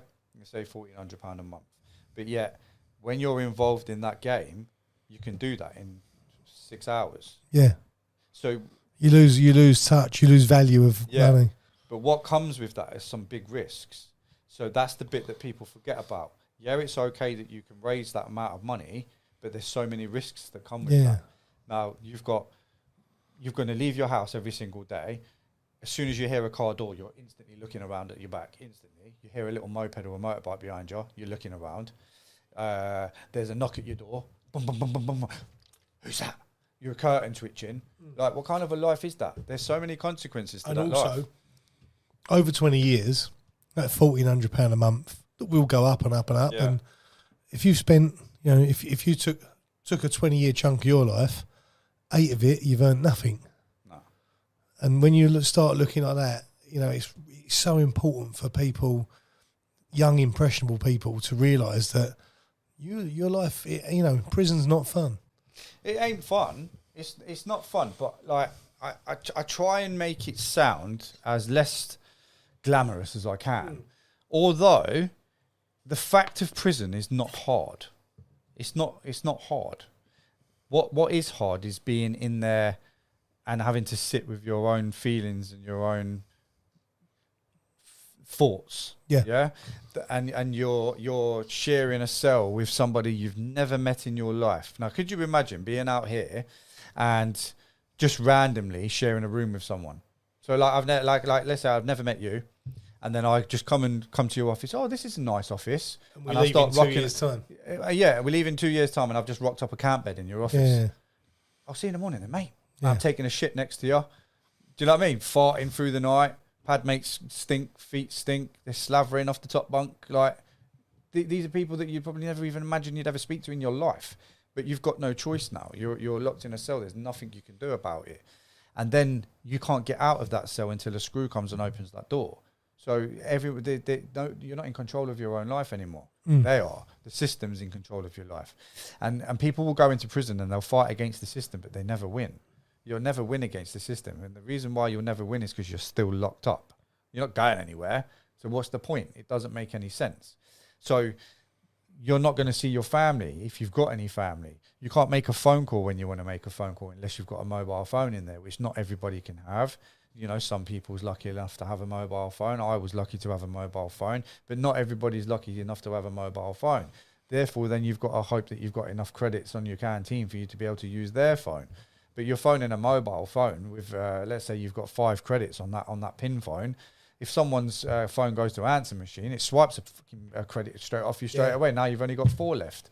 So it doesn't go very far at all. And then you've got to wait all the way until next week to get another load of PIN credit. And that's if you've got any money on your private cash. Because if you've got no money on your private cash, you're literally surviving on what the prison give you, which is nothing. So people don't think that. Like, they think it's all all glamorous that I'm going to sell a lot of drugs in prison and I'm going to get a mobile phone and I'm going to like serve up the whole landings. No, you're not.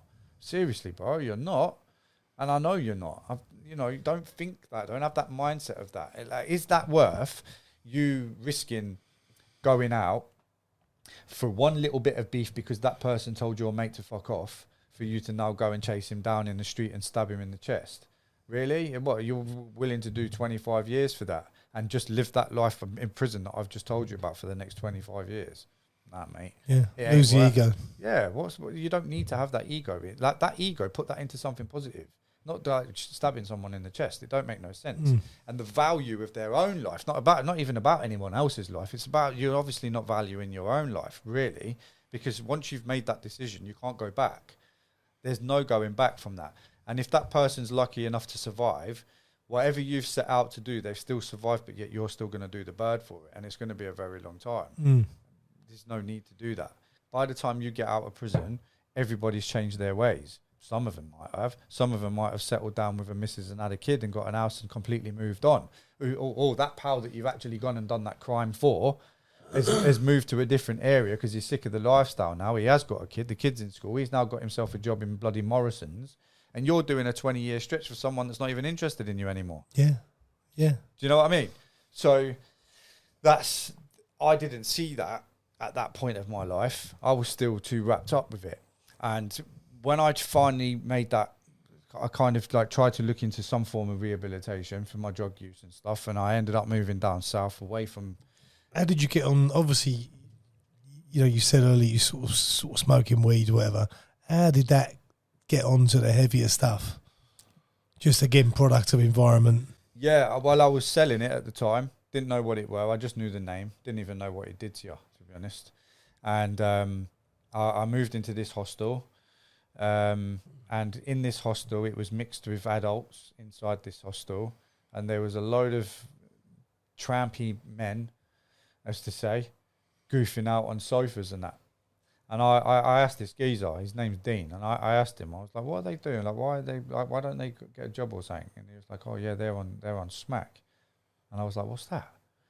He was like, what, you've never heard of like heroin? I was like, yeah, all right, that's what, I've got this in my pocket. He said, what, have you never tried that? I said, no, why, what is it? He said, yeah. So I went upstairs and gone into my room. He said, yeah, I'll sprinkle something in like a roll-up, because I used to smoke back then. I don't smoke anymore apart from vapes. But like, put it into a roll-up, had a smoke of it, fucking smashed me off my face. I literally was gone with the wind, mate. Like I'd had about 70 bloody sleeping pills. Yeah. But it made me really violently sick. But you'd think that would be enough to put you off for carrying on taking it. But even though I was violently sick, it was a nice feeling. It was weird. And then for a couple of days, it was in my system for a good couple of days of me starting to come out of it and like feeling this weird sensation of a feeling that it made me feel. But I had no feelings anymore. So anything that, like any worries or any kind of upset, like depression or whatever, I didn't feel that anymore. It was like that, it took it completely away. So then it became a cycle for me. So I was then using it more. And then it became into an everyday occurrence. And then I started using it every day. I didn't know that you could be ill off of it. I didn't have a clue about that until it became when I didn't use one day and I've come down like I'd had the flu or something. Yeah. And I was well ill. And I was like, what's going on? And he was like, oh yeah, you're rattling. I was like, what the hell is that? Because all these words are new to me. And he was like, it's called cold turkey. It means that like you're withdrawing from heroin. I was like, what?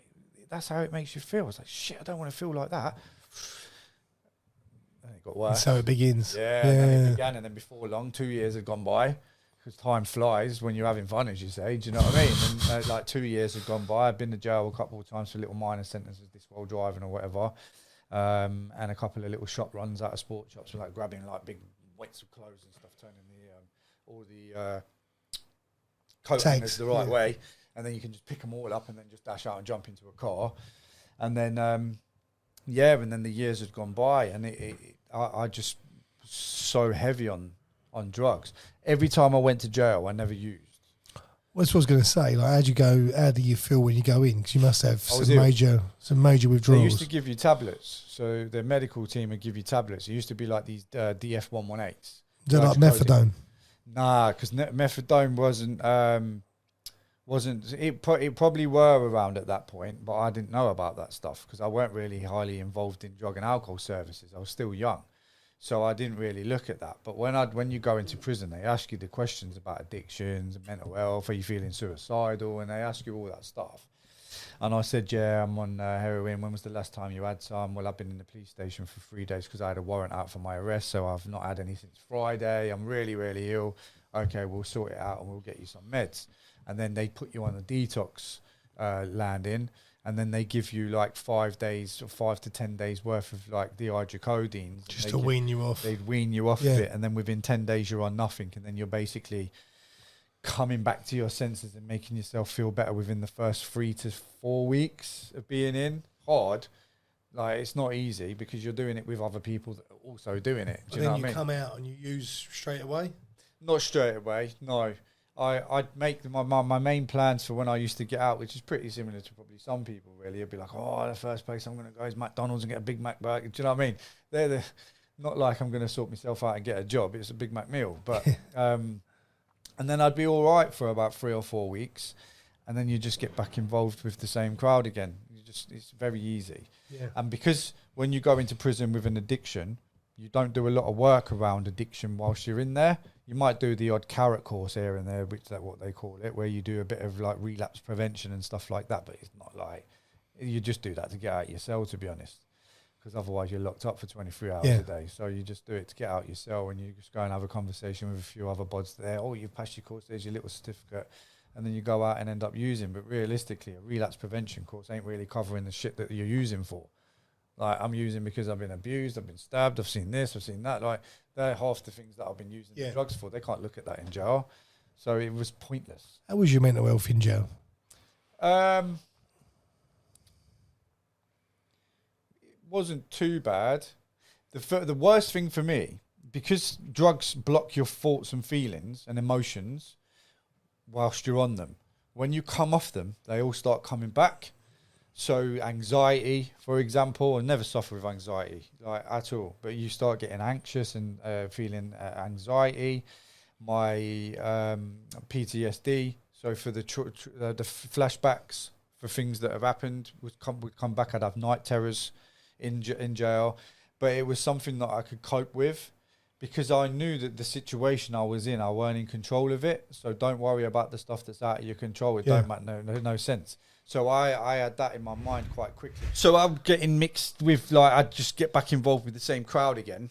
And it'd be like, 4 weeks, and then I'd start using again. And then it'd be like a revolving door.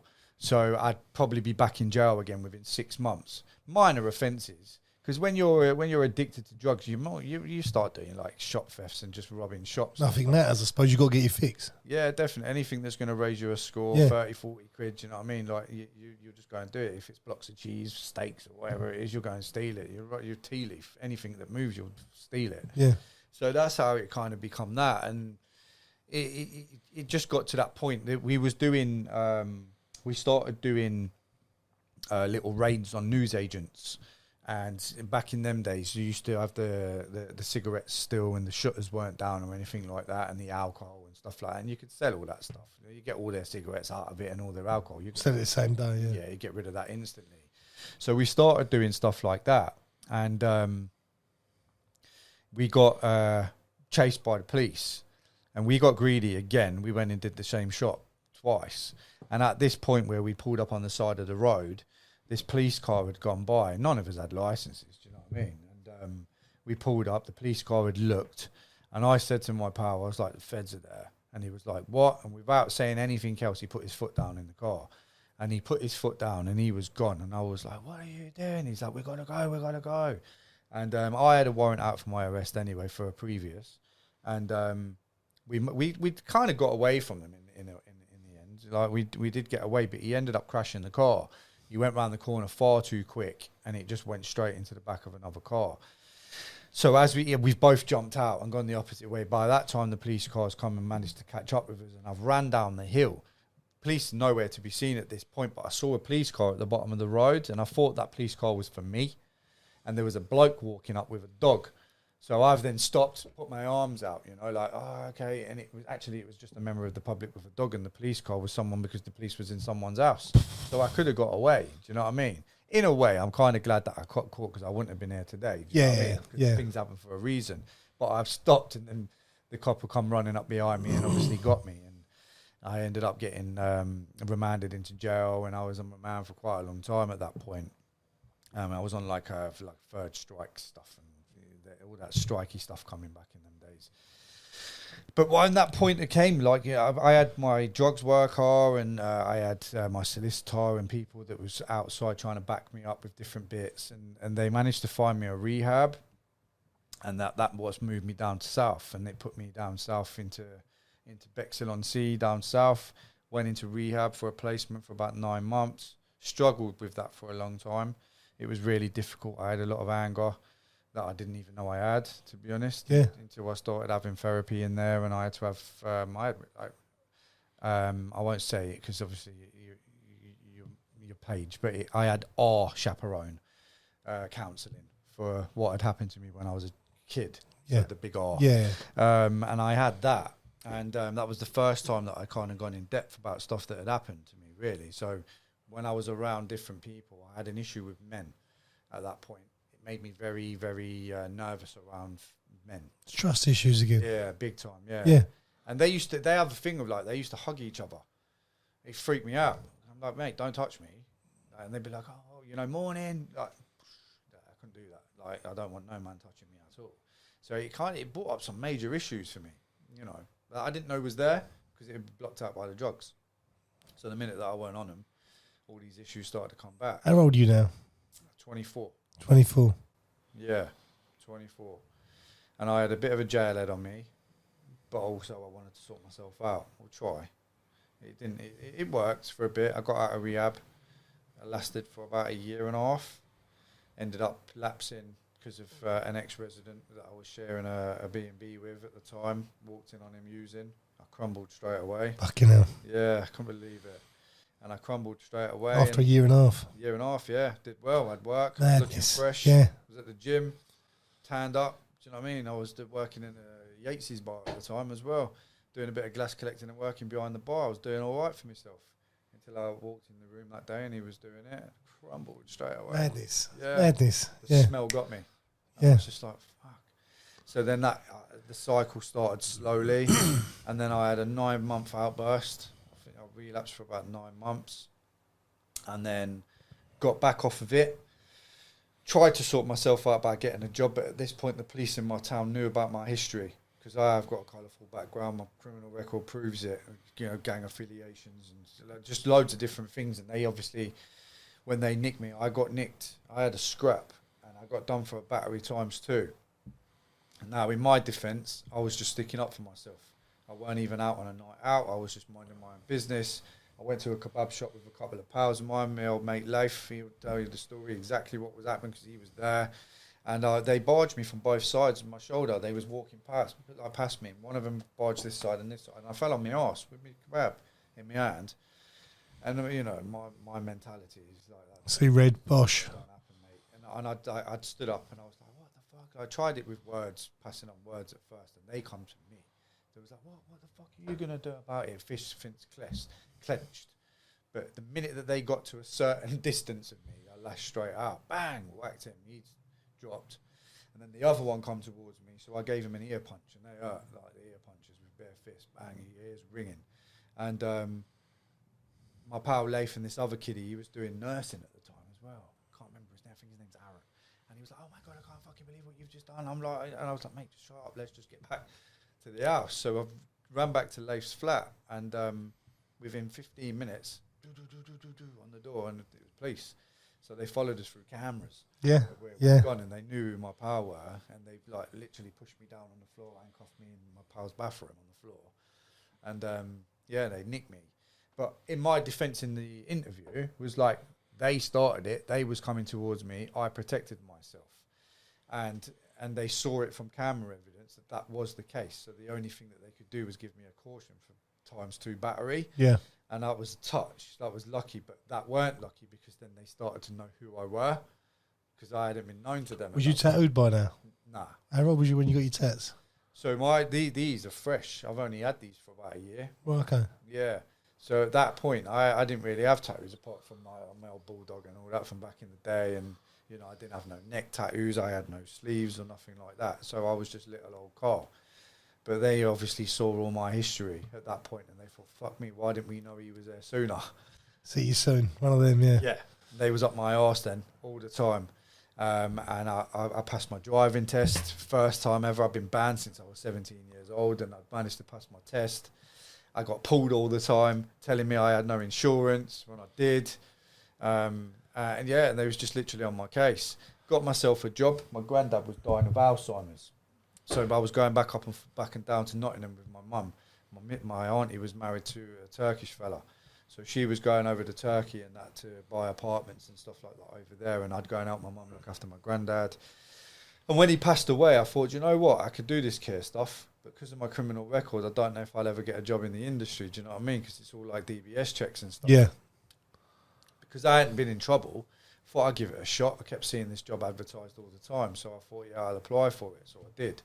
And they said, we're open to giving people second chances and all that. And they employed me. But because I've been in and out of prison and I've been homeless, the DBS check took so long to come back. They just employed me without it being there, knowing that it was in the system and it was coming back. And I'd been honest. So this police officer obviously knew who I were. And, you know, he knew I was a bit of a shitbag. And he saw me in my uniform one day. And he was like, oh, how did you get a job doing that with your background? I said, well, you know, they're giving me a second chance, mate. Leopards never change their spots, mate. I'm like, well, this leopard has, you know, I'm doing well. I've been working for him for about 9 months at this point. So he took it upon himself to go in and question the care place about my criminal record and my application and stuff like that. He managed to help them race on my DBS. So within a week it had come back, and they sacked me the week after. You're joking. Yeah, sacked me the week after. So then at that point, I'm thinking, what the fuck am I doing work for then? I've been trying to change my life. Do you know what I mean? I might as well just get back involved in what I know best. So that's what I did. Managed to have an opportunity to start selling drugs again, and that's what I did. Started selling drugs. But I knew that the consequence to if I was to get caught, I'm going to go to jail. But at this point, I had kids. And I had no money to bring into the household at that point. I had a 2-month-old daughter. My boy was about 4 years old. Well, no, tell a lie, 3 years old. I had a finance car. This house was like 250 quid more than what it were originally. And like, how am I going to survive with that? I've just had someone, literally, I've just lost my job that was paying me a good amount. I was doing 76 hours a week on that job. I loved it. Yeah. Bloody good job, yeah. One of my best jobs. Looking at me, you wouldn't think that I'd be going in there wiping up people's asses. But, mate, I loved that job. It was brilliant. Yeah. But there's a care inside you. Yeah, I was a lovable rogue. Yeah. There was a woman called Gwen. She'd had a stroke, bless her heart, and her husband Peter. They've both passed away now. That's what I'm talking about. But they, you know, you'd usually have to finish her sentences for her and guess what she's trying to say, because she'd be like, and you're like, cup of tea. She'd be like, yes. So do you know what I mean? You had work with it.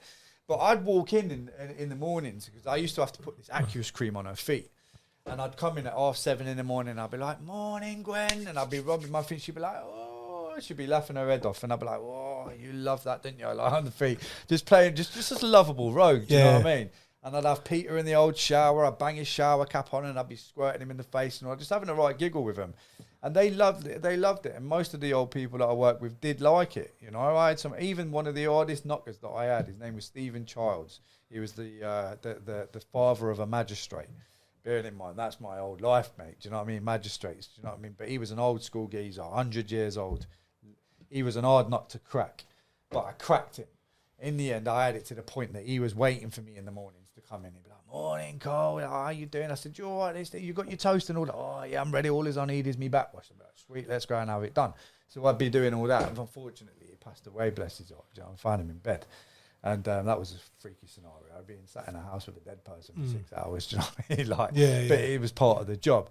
Lovely fella. But he lived his life. Do you know what I mean? He was 100 years old. Good fella. I think we'd all take that. Yeah, definitely. Yeah. And it was, like I say, he was an hard nut to crack. And if you can crack any nuts, that was a nut that I cracked. And, you know, that was a big thing for me with him. Because what a shame that that's ruined by the old Bill. That's a shame. Ironically, I'm actually friends with the geezer. Really? Yeah. And it's just one of them things. Do you know what it is? Do you speak to him about it? Yeah, No. nah, don't need to. Do you know what he did? He apologised to me for being a knob. So moving on from that, and I'll shoot forward in the story. So I got approached by a lady that was running restorative justice in the local police station. And a lot of kids were starting to go missing from home, and they wasn't telling their parents where they was going, and they was getting involved in no good and gang behaviour and stuff. And they just weren't updating their parents. So they could be laying dead in a ditch somewhere, and their parents wouldn't even know about it. And that's concerning. So they got me in, and they looked through all my history. And before I actually did it, the lady was asking me on the phone, all like, you know, tell me a bit about you then. Like, you know, obviously we know you've been in gangs and you've done this and that. So I was reeling it all off. And by the end of the conversation, she was like, "You are the most honest criminal I've ever met in my life." And I was like, "What do you mean?" And she was like, "Well, everything that you've just been talking about, I've actually had it up on the screen the whole time. I just wanted to see if you tell the truth." Yeah. And she was like, "You are someone that we're looking for. I need you to come and help me do it. If you're willing to do it, I'll get you clearance. I'll get you everything. Because obviously you've got that history. Police ain't going to let you in their domain unchecked. It's not going to happen." Do you know what I mean? So I passed like MPV checks so I could be in a police station unattended and all sorts. It was crazy. But I'm now in their domain. And it was one of the most awkwardest times of my life, because I'm now, they're usually coming into my domain where it's the cat and mouse scenario. It's not like that no more. You're the wrong side of the perspex this time, yeah. And they're all staring at you like you're going to rob their bloody bags in their Yeah. you know what I mean? It's like, I'm not here for that. I'm trying to help you out. Do you know what I mean? So it took a while to be having that as feeling a natural feeling, as to say. Yeah, for it to be normalised, yeah. Yeah, definitely, yeah. Non-judgmental attitudes and all that. The bad decisions with knives are the ones that are costing two families. You know, the ripple effect of that is a lot worse than someone who's stealing out of the local shop. Now, I've been around, in the last couple of years, I've changed my life around. Eight years ago, I decided to put a stop to all that lifestyle and try and make a difference. All my expertise that I have got now in that head of mine, and my physical, my physical abilities for the effort that I put into that life, I now put into trying to change other people. What was the turning point? I had a mental health breakdown in 2016. And I had my missus that I met when I got out of jail, because I got locked up. When I said I started serving up again, I got caught and knew the responsibility, and I got sent down into jail 2011. I got out in summer of 2013.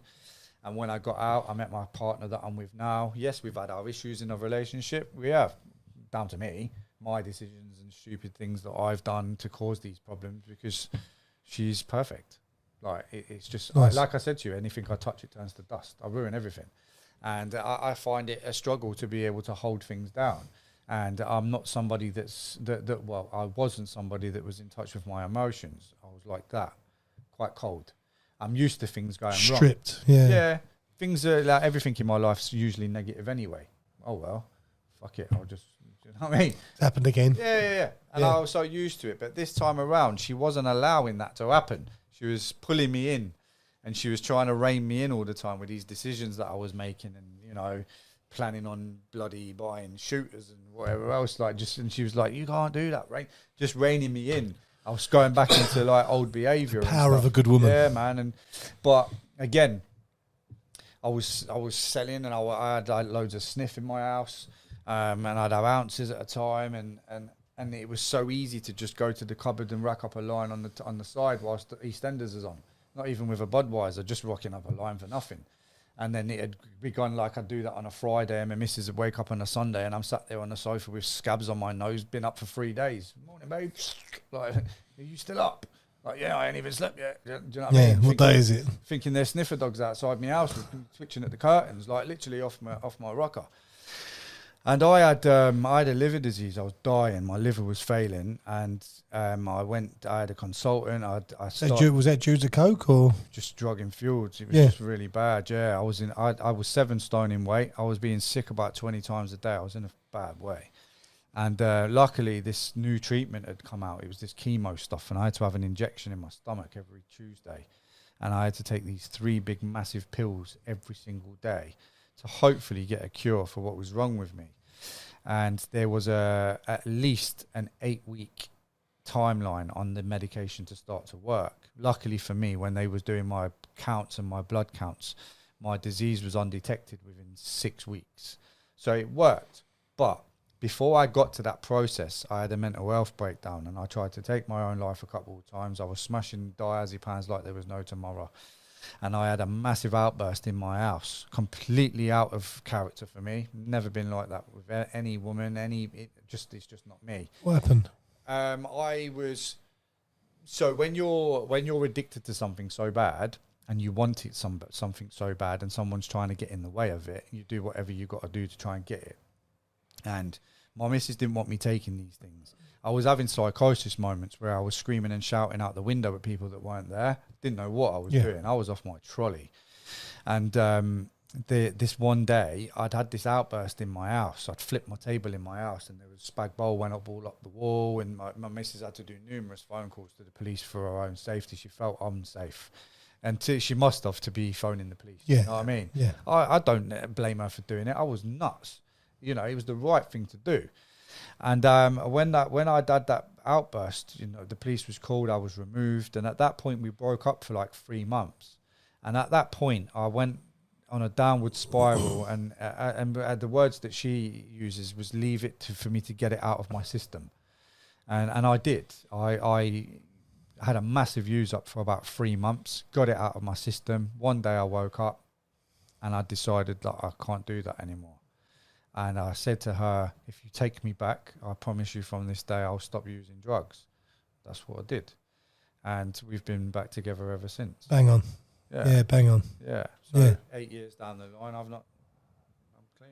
Proud of you. So Yeah. it was odd, but the difference is this time I looked at everything that was wrong with me.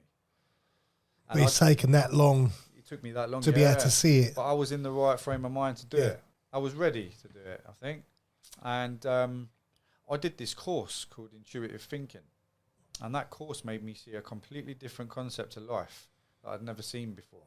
And understanding why we do the things we do and why your brain works the way that it does. It was more around the brain. And I didn't understand the way my brain worked because I just went along with it and just did whatever my brain told me to do. Do you know what I mean? Whatever I found pleasurable, I crack on and do it. Not even knowing that pleasure is going to cause me so many consequences. Down the line, yeah. Yeah, do you know what I mean? Yeah. So when I learned how to rechange my thought processes, that was a different thing for me. That was new. So I went with it. And what I found pleasurable, I integrated new pleasures and got rid of the old ones. Replaced. That's the word. Replaced. So I replaced old pleasures with new pleasures. And my new pleasure was life. I enjoyed life and I found it pleasurable. I found it pleasurable being around my children when I should have felt it pleasurable being around my kids anyway. I didn't. I had no, what's the word? Parental, what's the word I'm looking for? Like responsibility. Yeah, I didn't feel it because I never had that myself, really. So I struggle to have an attachment to things because things always get taken away from me. So I say things get taken away from me, I always lose them because of my behaviour. So I try to tend to keep my my barriers up a lot and not get attached to things. And I did that sadly for my children. So for the first couple of years of their life, it weren't very good. So now I try and make sure that they have the best life that they can. And that's my 2 eldest as well. And I try my hardest. I'm not the best dad. I'm not going to say I'm the best dad, but I try You know, it's Listen, hard. None of us have not got easy, it mate. perfected. Like we're kind Yeah. of making it up as we go along, aren't we? We're, Yeah. you know, most of us are actually winging it through life, Yeah, of course. and as long as you do your best, But that's how it worked. And then, you know, she took me back and then everything was, you know, we had to rebuild from then. And I had to build up a lot of trust. And I had to prove to her, you know, I always say actions speak louder than words. And I put in a lot of work. And, you know, a lot of action came in with that. And you know, the rest is history from my point of it. You know, we don't really go over that unless we do podcasts and stuff, you know, like we'll talk about it, which I'm quite open to talk about it. You know, it's the truth, it's our life. does it feel like a long time ago now? It does, yeah. Yeah. Yeah. And you know, people say, do you not worry that people would judge you for that behaviour? And I'm like, no, I don't give a shit, because it's the story. Yeah. But the thing is, I'm not without being horrible. You've been a product of environment for a long, long time. Like, you've not had an easy start, yeah, and I think once that wheel's turning, it's very hard to jump out. mate. And also I didn't want to jump out of it. No, Do you know what I mean? no, but then you didn't know where you was jumping into. No. You have to basically, when you walk away from, like, let's say gang lifestyle, and you walk away from drugs, and you walk away from this, you've basically got to reborn yourself to a brand new person, because you will never remember the person you used to be. It's scary as fuck. You know, it's scary leaving a relationship. Yeah. You know, people stay in relationships for far too long because they're frightened of that jump. They're frightened of the unknown. They're frightened of new. What's it going to be like on your own? Yeah. You know, the worries. And that's, you know, that was the cycle. And when that changed, and drugs was my problem. Drugs was turning me into the person that I was. And the minute that you take the drugs away, the real me is there. That was just a sheet. A mask. Hiding, Yeah. And the real me is there. Like, me sitting down talking to you today is me, Carl. That's Yeah. who I am without no drugs. Like, well, you put drugs in front of me, or not in front of me. I can leave drugs, but I mean, if I was sat on drugs now, I wouldn't be talking like this. My facial features would probably be different. My attitude would be different. I'd be a horrible person. I wouldn't be a likable guy that anyone wants to be around. Do you know what I mean? I'm disrespectful and rude. I don't give a shit about you. I'll probably look at your watch and think, I'll have that. but that's it is. Do you know what I mean? No respect for anybody. Yeah. So Well, listen, when you get that heavy into drugs, you don't respect yourself, do you? not at all. They used to have the saying, you'd sell your own nan if you could. Yeah. You know what I mean? And I think, it's scummy behaviour.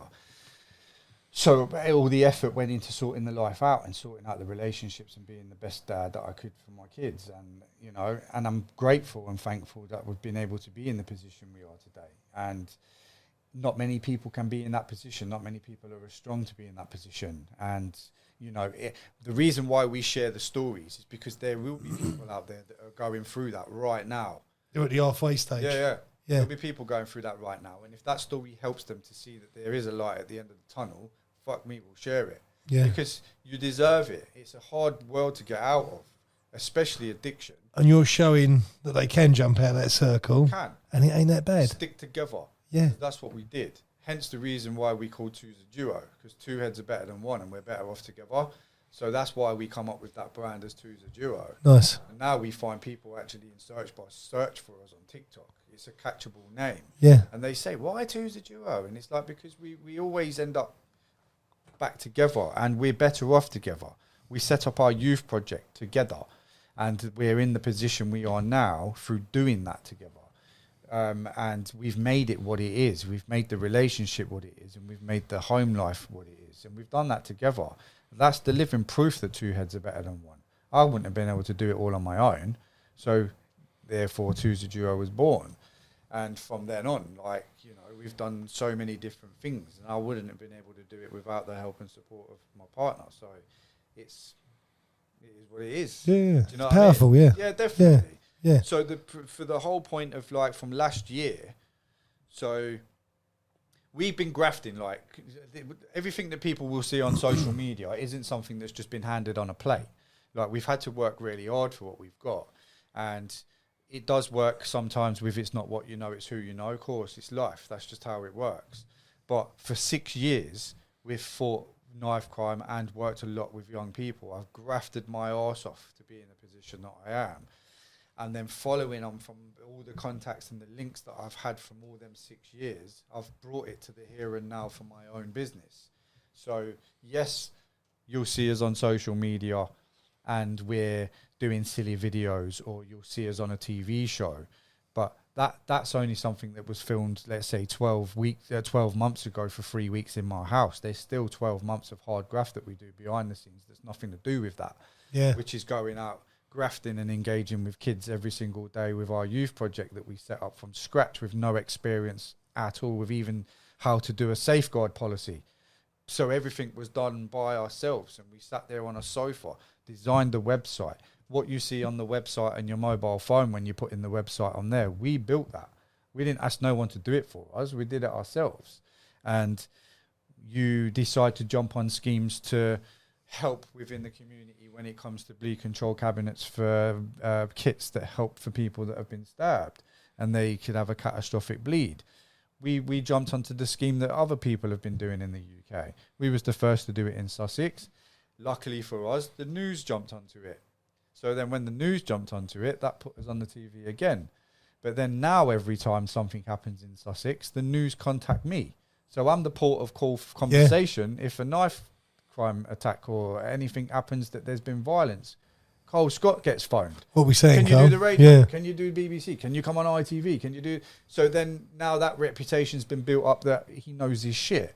So he's a good person to talk to because he'll be honest and he'll tell the truth. You can't buy I experience. don't beat around the bush. Like, you know, when you interview like an MP and you ask an MP a straight out question and they go around the 3 minutes later, they still ain't got nowhere near the answer. I Yeah. don't do that. You ask the question, you get the answer. Yeah. Simple. I'll say what I think. And then thankfully from that, you get the contact and then you manage to go and sit on Good Morning Britain and sit on live TV in front of however many million people watch that every single morning. Would you imagine if someone said 10 years ago that you'd be sitting on there and being praised? No, that would have never have happened. No. Because I wouldn't have been able to sit in a room long enough with them to even have a conversation. Do you know what I mean? Yeah. So how I'm seeing all this exposure that we get, I'm seeing that as a massive benefit to make my business better than what it already is. Yeah. My business is good now. I've got clients. I work very closely with social services. I've got youths that are in care that I work with. You making money? It's not about the money. It's not. And I don't get paid a wage for doing what I do. I have expenses. I don't get paid a wage. Like you say, some people manage a project. I manage a project. I should be on 35, 40K a year minimum. I ain't even on fucking 10. I'm not doing it for the money. I'm doing it because I enjoy doing it. And what I want to try and do, and the whole point about business is build the business for the end result. I'm building the business. In time, I'll get wage. At this moment in time, I'm building it. Yeah. It's only a year in. And that year in, you've got to build up your credentials. You've got to have your references. You've got to have certain amount of kids that you love. What are they called? KPIs, key performance indicators. You've got to have all of that stuff to prove that your project actually works. For then someone to look and be like, do you know what? We've seen you on this, and this. We know that you've worked with them 15 kids there. We know that you've done 150 kids in workshops over the last year in schools. We know you've trained 60 kids in bleed control. We know you've trained 177 adults because I've done all this in a year. Yeah. And we know that you've done all impressive. that. Actually, what we're going to do is we're going to fund you £300,000 for you to employ 2 more people. You train them up, go off there and go and do some work and show us what you could do within 12 months. That's where I see it. I see it as a government grant. Yeah, that's my that's my goal. I'm not at that goal yet. I've still got a bit more to do. Yeah. And that's because I'm saying I've got a bit more to do. People say, "Oh, apply for this." No, I'm not ready yet. What's the website? www.projectyouth.co.uk. There you go. We'll whack that in a link anyway. But There. But that's getting quite a lot of credit. So currently at the moment, so off the youth project side, because you have to do things to let your hair down, yeah. So and I had an agent, and I applied for a little TV show called Mums on Strike, and this show's like obviously my missus does a lot at home, right? And I didn't understand exactly what she did at home, to be fair, until I got left to do it. But it was like I was thinking to myself, fuck me, I made the wrong decision there, and do you know what I mean? Why did I apply for this show? Why do you always make these decisions, Cole? And you do these irrational things, do you know what I mean? Like these tattoos was an irrational thought. And so I applied for it. They got back to us. They said, yeah, you're amazing, brilliant family. Like let's get you involved for Channel 5. And I was like, all right, Christy.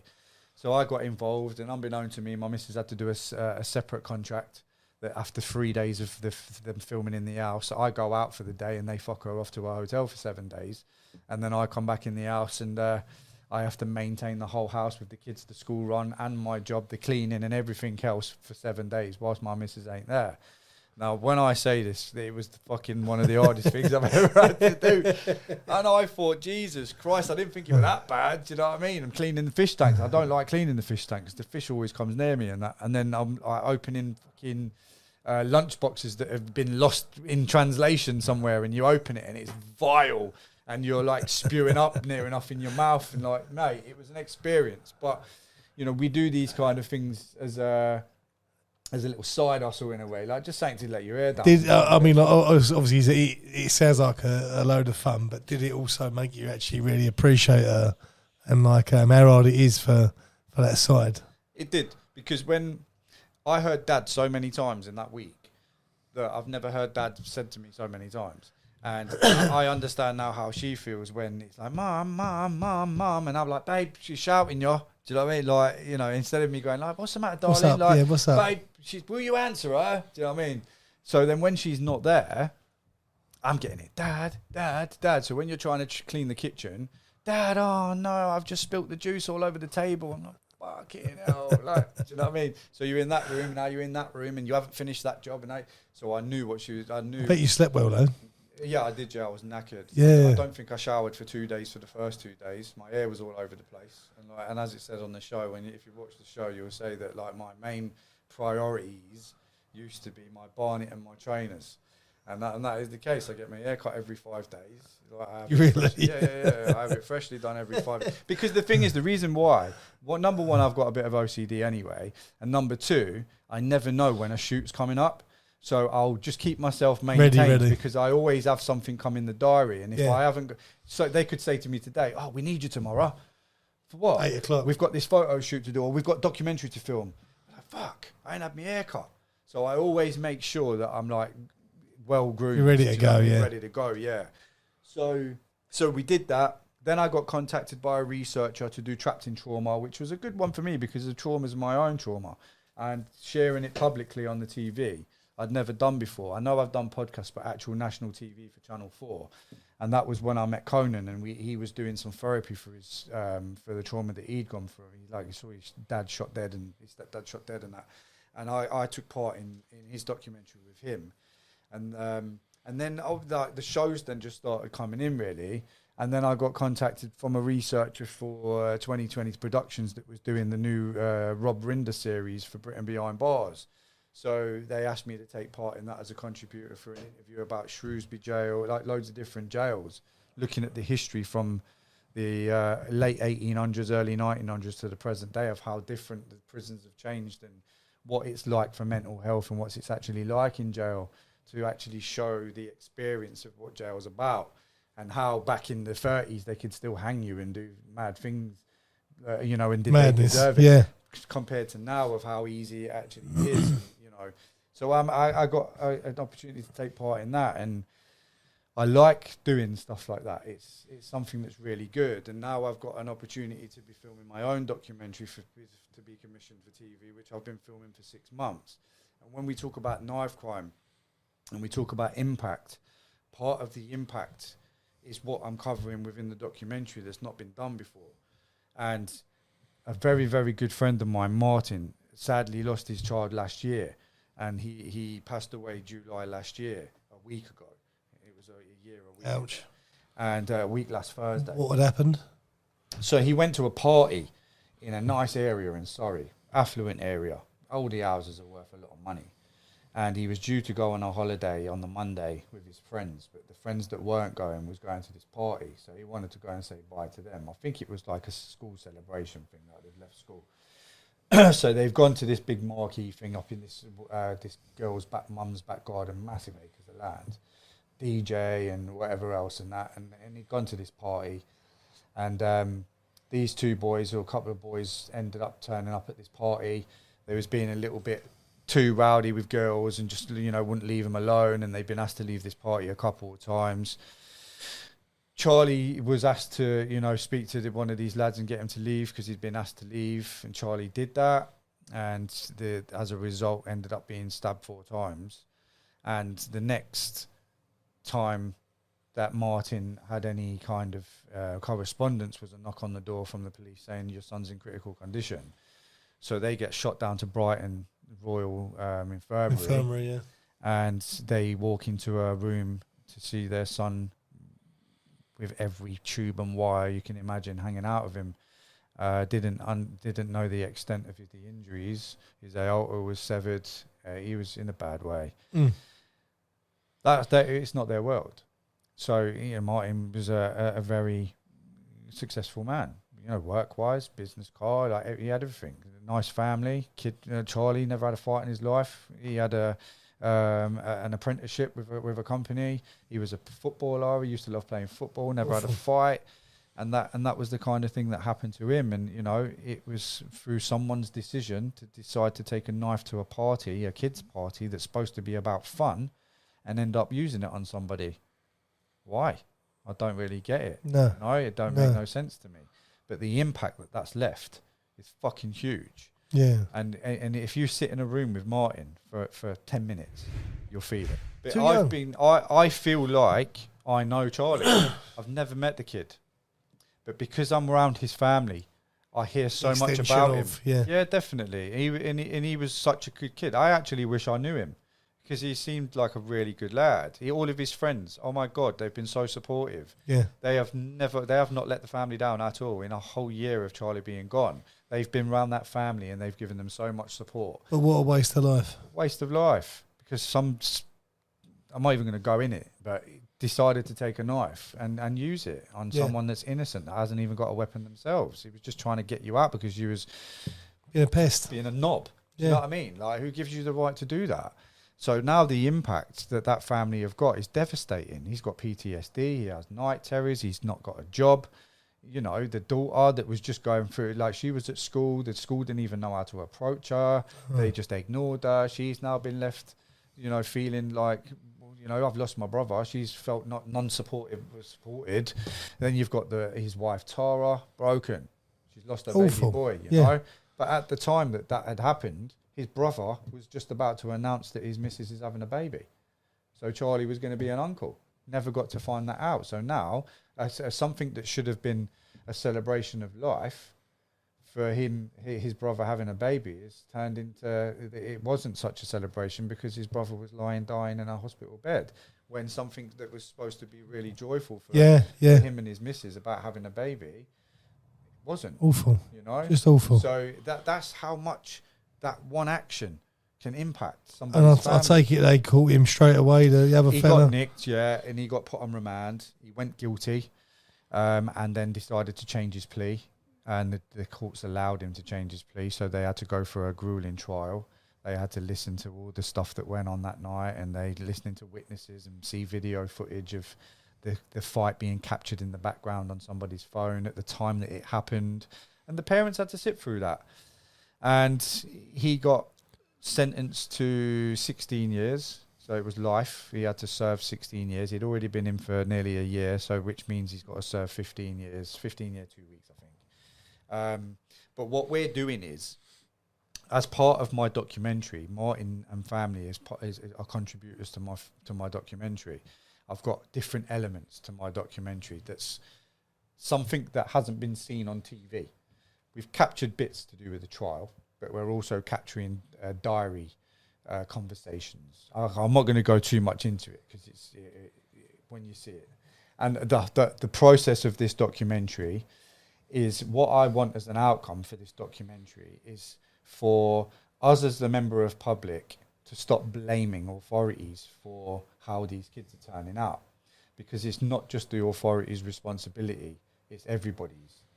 It's everyone's. Agree, yeah. It's the whole community's responsibility. It's the school's responsibility. It's the parents' responsibility. It's for any adult that's going to come into any interaction with a child.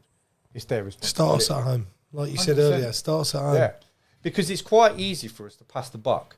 The government, they're not doing anything to tackle knife crime. To be honest, what the fuck can they do? They're sat in Parliament. They're not going to be rolling around the streets doing detached youth work, are they? Do you know what I mean? Yeah, well, right, admittedly, they could be pumping a bit more money into stuff that they should be pumping money into, and not sending billions of pounds elsewhere. I'm not going to go into too much political detail, but they need to concentrate on what's going on in our own country. 100,000,000%. So but they're not pumping it into the right places. If they did do that, we'd actually have a fair chance of being able to try and. We would never stop knife crime, but we'd be able to reduce the numbers. If you're caught with a knife and it's a guarantee you're straight in for 10 years, you've got half a chance of people not carrying, or not as many people carrying. Do you think? I think so, yeah.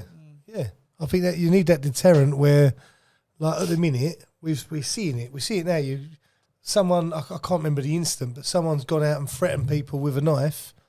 Didn't even go to prison. Nah, they get a slap on the wrist. Yeah. Or community. How can you get a slap on the service. wrist for that? Yeah. You've gone out with a knife. You've gone out potentially to kill someone because you've got a weapon on you to kill someone. And that's the issue that we've got. So we have got kids, not the kid that I was just speaking about that got jumped 7 days before.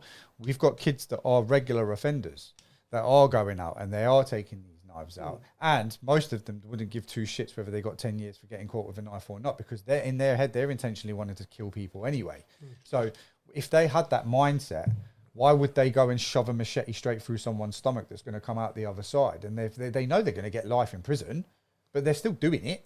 So that's the proof in the pudding that they don't care. They don't care whether they're going to do it. But what needs to happen is these said people do need to get that time, so the younger generation know that they are going to get sent down, because the scare tactics already being done by these ones. So now the 10-year-olds are going to be looking at the 14, 15-year-olds thinking, shit, they're starting to bang these ones up now. Now we don't want to be carrying them because they are sending people down. So it starts as you go down in the age groups. That's why we look at, when we're doing the early intervention work, is starting it from 10 years upwards, hitting them at year 6 in primary school. Yeah. But you have to Before they start, because then they're going up to education for the secondary school, like we said earlier. Their behaviour starts to change. They start to see what other teenagers are getting involved in, and they want to get involved in it. They want to, because it looks like it's a fashionable thing. looks fun, looks cool. Yeah, it looks good. Yeah. And that's the problem that we've got. So the only thing that we can keep continuing to do is trying to build up them positive relationships with adults again, and get that relationship back. Get it so we influence our children ourselves, so they're not being influenced elsewhere. So then we can then put across to them what's the right and what's the wrong thing. Have these discussions with your kids about, you've just seen in the news about some kid, a poor kid that's just been killed. What do you think about that, Joe? Well, yeah, you'd be able to tell from their response about their behaviour. Yeah. So then if you can see their reactions to it, like, oh my God, that's well bad. And then they start asking you questions about, how did that, where was it? Then you can have a full-blown conversation with them. Then you can start going into the criminality conversations about, oh mate, that's so risky. You know, that person's probably going to get 15 years in prison. Their life's ruined. Their mum's life's ruined. Yeah. So now their ears are going to be opening. So if there's a chance that they could be thinking about taking a knife out, they're going to remember what you've just said to them in the living room. And the chances of them going to take that knife out is going to be pretty slim. So you're starting it already within your 4 walls. Do you know what I mean? It's just about feeling comfortable to have these conversations with your children and not be scared to do so. Search your kids' bedrooms. So true. So true. Search them. Yeah. It's your bedroom. You own it. Yeah. You own the house. Yeah. Who paid for the bed? You or your kid? You. Search it. Who paid for the chest of drawers and the wardrobes? You. Search them. You're going into their privacy, but if your kids are acting a little bit dodgy, search their rooms, because there's a reason why they're being dodgy. Are they? Have they got a new phone that you've never seen before? Where's they got the phone from? Yeah. Question it. Where's that phone from? Oh, are they usually sitting in front of you on the sofa and they're texting quite happily or talking on the phone quite happily, but now when their phone goes off, they're leaving the room and you can't hear what they're saying? Why is that? When they go to sleep, check their phone. Go for their phone. You pay the bill. Do you know what I mean? There's only so much, because you let them start drifting too far. It's so true. There's no pulling them So back. true. It's impossible. Do you know what I mean? So that's the way that we do it. I don't believe in blaming other people. Us as parents are responsible for our own kids. Yeah. And if we don't know I'm not going to say that, like, you know, when your kid leaves the house, you'd like to believe and trust that your kid isn't up to no good. You'd like to believe that. But we've all done it. Of course we have. Yeah. But unfortunately, that's not the case all the time, and your kid is up to no good. But the minute that you find out that your kid is up to no good, you rein it in ASAP before it gets any worse. Because if you don't rein it in and you just batter an eyelid, oh, it's just teenagers being teenagers. Don't say that when he's 15 and he's doing a life sentence. He was such a lovely boy. Well, obviously not, mate. Yeah, Right. didn't say boo to a goose. Yeah, obviously Yeah. not, mate, because he's just bloody put something in someone's neck. He weren't a lovely boy, because lovely boys don't do that, do they? Do you know what I mean? So it's just, you know, us as parents have to kind of rein our kids in, really. Yeah, no, I listen, every pod I get a chance to talk about it, and I always say we are the first point of call, and we have lost power, but obviously there's so much we can still do. You know, there's so much we can still do. There is. Bro, there's a lot more broken homes, you know, which So again, many. which is high. Even like, I'll split up with my kid's mum. We've not got, me and the ex have not got a great relationship, it's very easy for them to play us off against each other. Yeah. You know, she can say one thing to me, she can use me, she can use a mum. Do you know what I mean? Like, so it is, and obviously that's a lot, you know, in this modern day, relationships don't tend to last. So there's a lot of, you know, I don't know the percentages, but there's a huge amount of broken families. You know, like, for example, kids can be influenced by Kim Kardashian, by the way she looks, for example. All women or all girls want to look like nice and slim and have the big boobs and the fake lips, and they're inspired by other people. So now, instead of being you and being comfortable in your own skin, you want to be like other people. So then you start to change with that, yeah? Reading girls' magazines and wanting to look like the girl that's in that bikini, and that boy wanting to dress like Central C because he's wearing that stuff. It's an influential thing. And that's how it works on the outside of the house. And you're around certain aspects of older generation lads that's been there, done it, and got the T-shirt, that are walking around in the Dior shoes and driving blacked out Range Rovers with massive watches on and big chains, and got really nice phones and got pretty girls that's always in their cars with them all the time. These kids are looking up to these people Massively. So, and they want to be like that. That's who wouldn't at that age? You'd want to be like that. But it's what comes with that. It's what the risks are. But then when that happens, your mum's not going to be able to give that for you at all. And that's where it becomes, where it then starts becoming secretive. And then the child won't be telling everything that the parent, what the mum, everything that he's up to outside.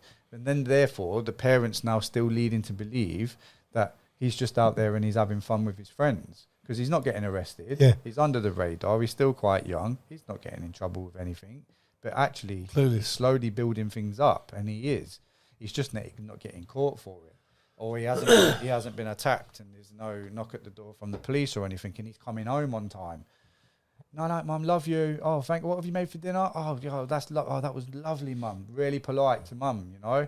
Mum's blind. She ain't got a clue what's going on. Yeah. But it's going on outside. I know. I've got a friend who sort of found out their kid was serving up.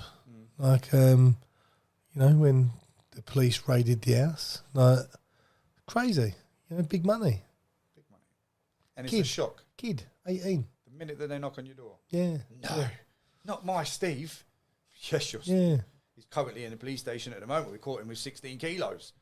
No, it must be wrong. It must be another person. Oh, no, it ain't. Must be someone else's. Yeah. Do you know what I mean? Yeah. He's the big fish. Is he? Wonder where he got all that money from. Yeah, I wonder Buy him a shopping where his Canada Goose jacket Yeah. come from, yeah. I know. This, you know, so it's just one of them. No. So, you know, at the end of the day, what I've tried to do is turn a negative into a positive. I have lived a bit of a shitbag life. I've not been a very nice person, and everything's open for that. I have been like that. But what I've tried to do now is change that around, and I've been involved in that life to know how risky that lifestyle is, and it's not a very good lifestyle. It's a fake lifestyle. It only lasts for so long, and the only outcome is death or prison. That's it. Anything that you've made money-wise ain't going to be there when you get locked up, and it ain't going to be there when you're dead. Yeah. Simple as that. And neither's your reputation. That's not going to be there when you're in jail, and it's not going to be there when you're dead. Yeah. People will move on quicker. The minute that your funeral's done, that's it. The minute that you've been given your sentence 2 weeks later, you've forgotten about. Yeah. It's 3 not- months later, no one even Yeah, talks your name. It's not worth Yeah. it. It really isn't worth it. One thing that these kids need to have is consistency in their life all the time. I Not suppose they're pinged from pillar to post. pillar to post, like, and they're passed from this one, this one, this one. Why do you want to come in as an added service to be that inconsistent service? You work with them 1 week, don't see them for 3 weeks, come back again, and you're picking them up and dropping them whenever you feel like it. Yeah. Don't work like that. That's the one If thing they you- don't need. No, if you're going to see them on a Monday at 2 o'clock, you're going to see them on a Monday at 2 o'clock every Religiously. single week. Yeah. And then what you do with them, if they're late by 5 minutes, you're like, why are you late? They're like, well, what do you mean? Like, well, it's 2:05. I've been here since 2 o'clock and you're not here. Oh, well, I forgot the time. So you want me to be consistent with you, but you can't be consistent with me. Bring it Works back. both ways. Yeah. So we're a team, and whatever we're doing within our youth work, I can't do on my own. I have to do it with you working with me. So if we work together, you will get the best solution out of whatever you're trying to achieve. All these goals will be achieved by you if you stick with whatever we stick with. And the time is one of the key points. None of them are late. They're all on time. I did workshops. Beautiful. Get on this one. I was in the workshop the other week, and they all knew the times that they had to be in the workshops. And a couple of them kept being late. So I thought, you know what? I'm going to go a bit militant on them. So one of them come in, and he was 7 minutes late. And I said, 7 minutes late? Why are you late? And he said, oh, do you know what? I actually forgot. I said, all right, 7 press-ups. He was like, what? 7 press-ups. I was like, you're late, so you got to do a press-up for every minute that you're late. And he was like, oh, what, really? I said, yeah, bro. And he was like, oh, all right. So he's got down and done his 7 press-ups. Every single week that was going by, even if you're late by 2 minutes, 2 press-ups. And I even did it in front of the teachers, and they was like, what's that? And I said, just a bit of responsibility. I said, it's a bit of laugh, it's a bit of fun, they don't mind it. Because now what they do when they come in, if they're late, they say, sir, I've got 4 to do. They just come straight in and they bang out 4 press-ups because they know they're 4 minutes late. And it would just turn into a bit of fun. But it shows them as a reaction to every action. There's a consequence to things in life. And even though like it's only 4 minutes, but if you get a job and you're 4 minutes late every single day, you'll end up with a disciplinary, you'll end up with warnings, and then you'll end up with the sack and you've got no job because they ain't going to put up with that. Timekeeping is one of the key points of having a job.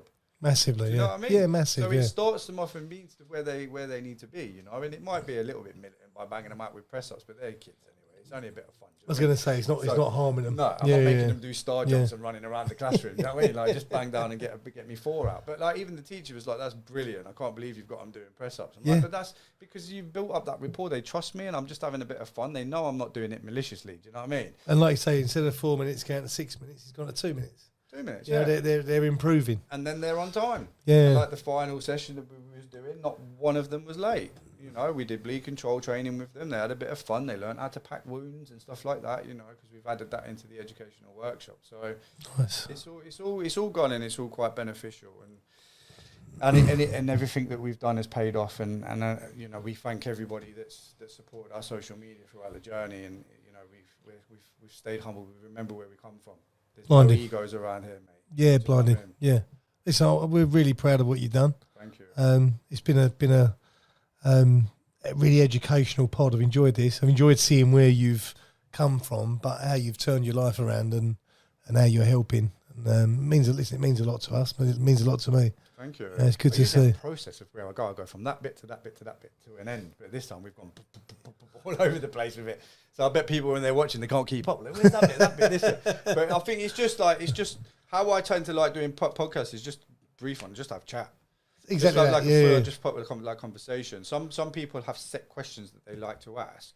And you might see them like looking at a bit of paper and just that, but I like it to be fluid. All day long, yeah. Whatever the conversation takes. See which way it takes, yeah. You know what I mean? See which way the wind blows. Yeah, of course. But yeah, I appreciate you asking me on, mate. No, listen, honestly, I think it's been it's probably the hottest podcast I've ever Mate, I done. swear. It's about 300 degrees in here, but I've got a 2-hour drive now. yeah, at least you can have the aircon on. Okay. But no, seriously, Mate, really thank appreciate you. it. I appreciate it. Top man. Cheers.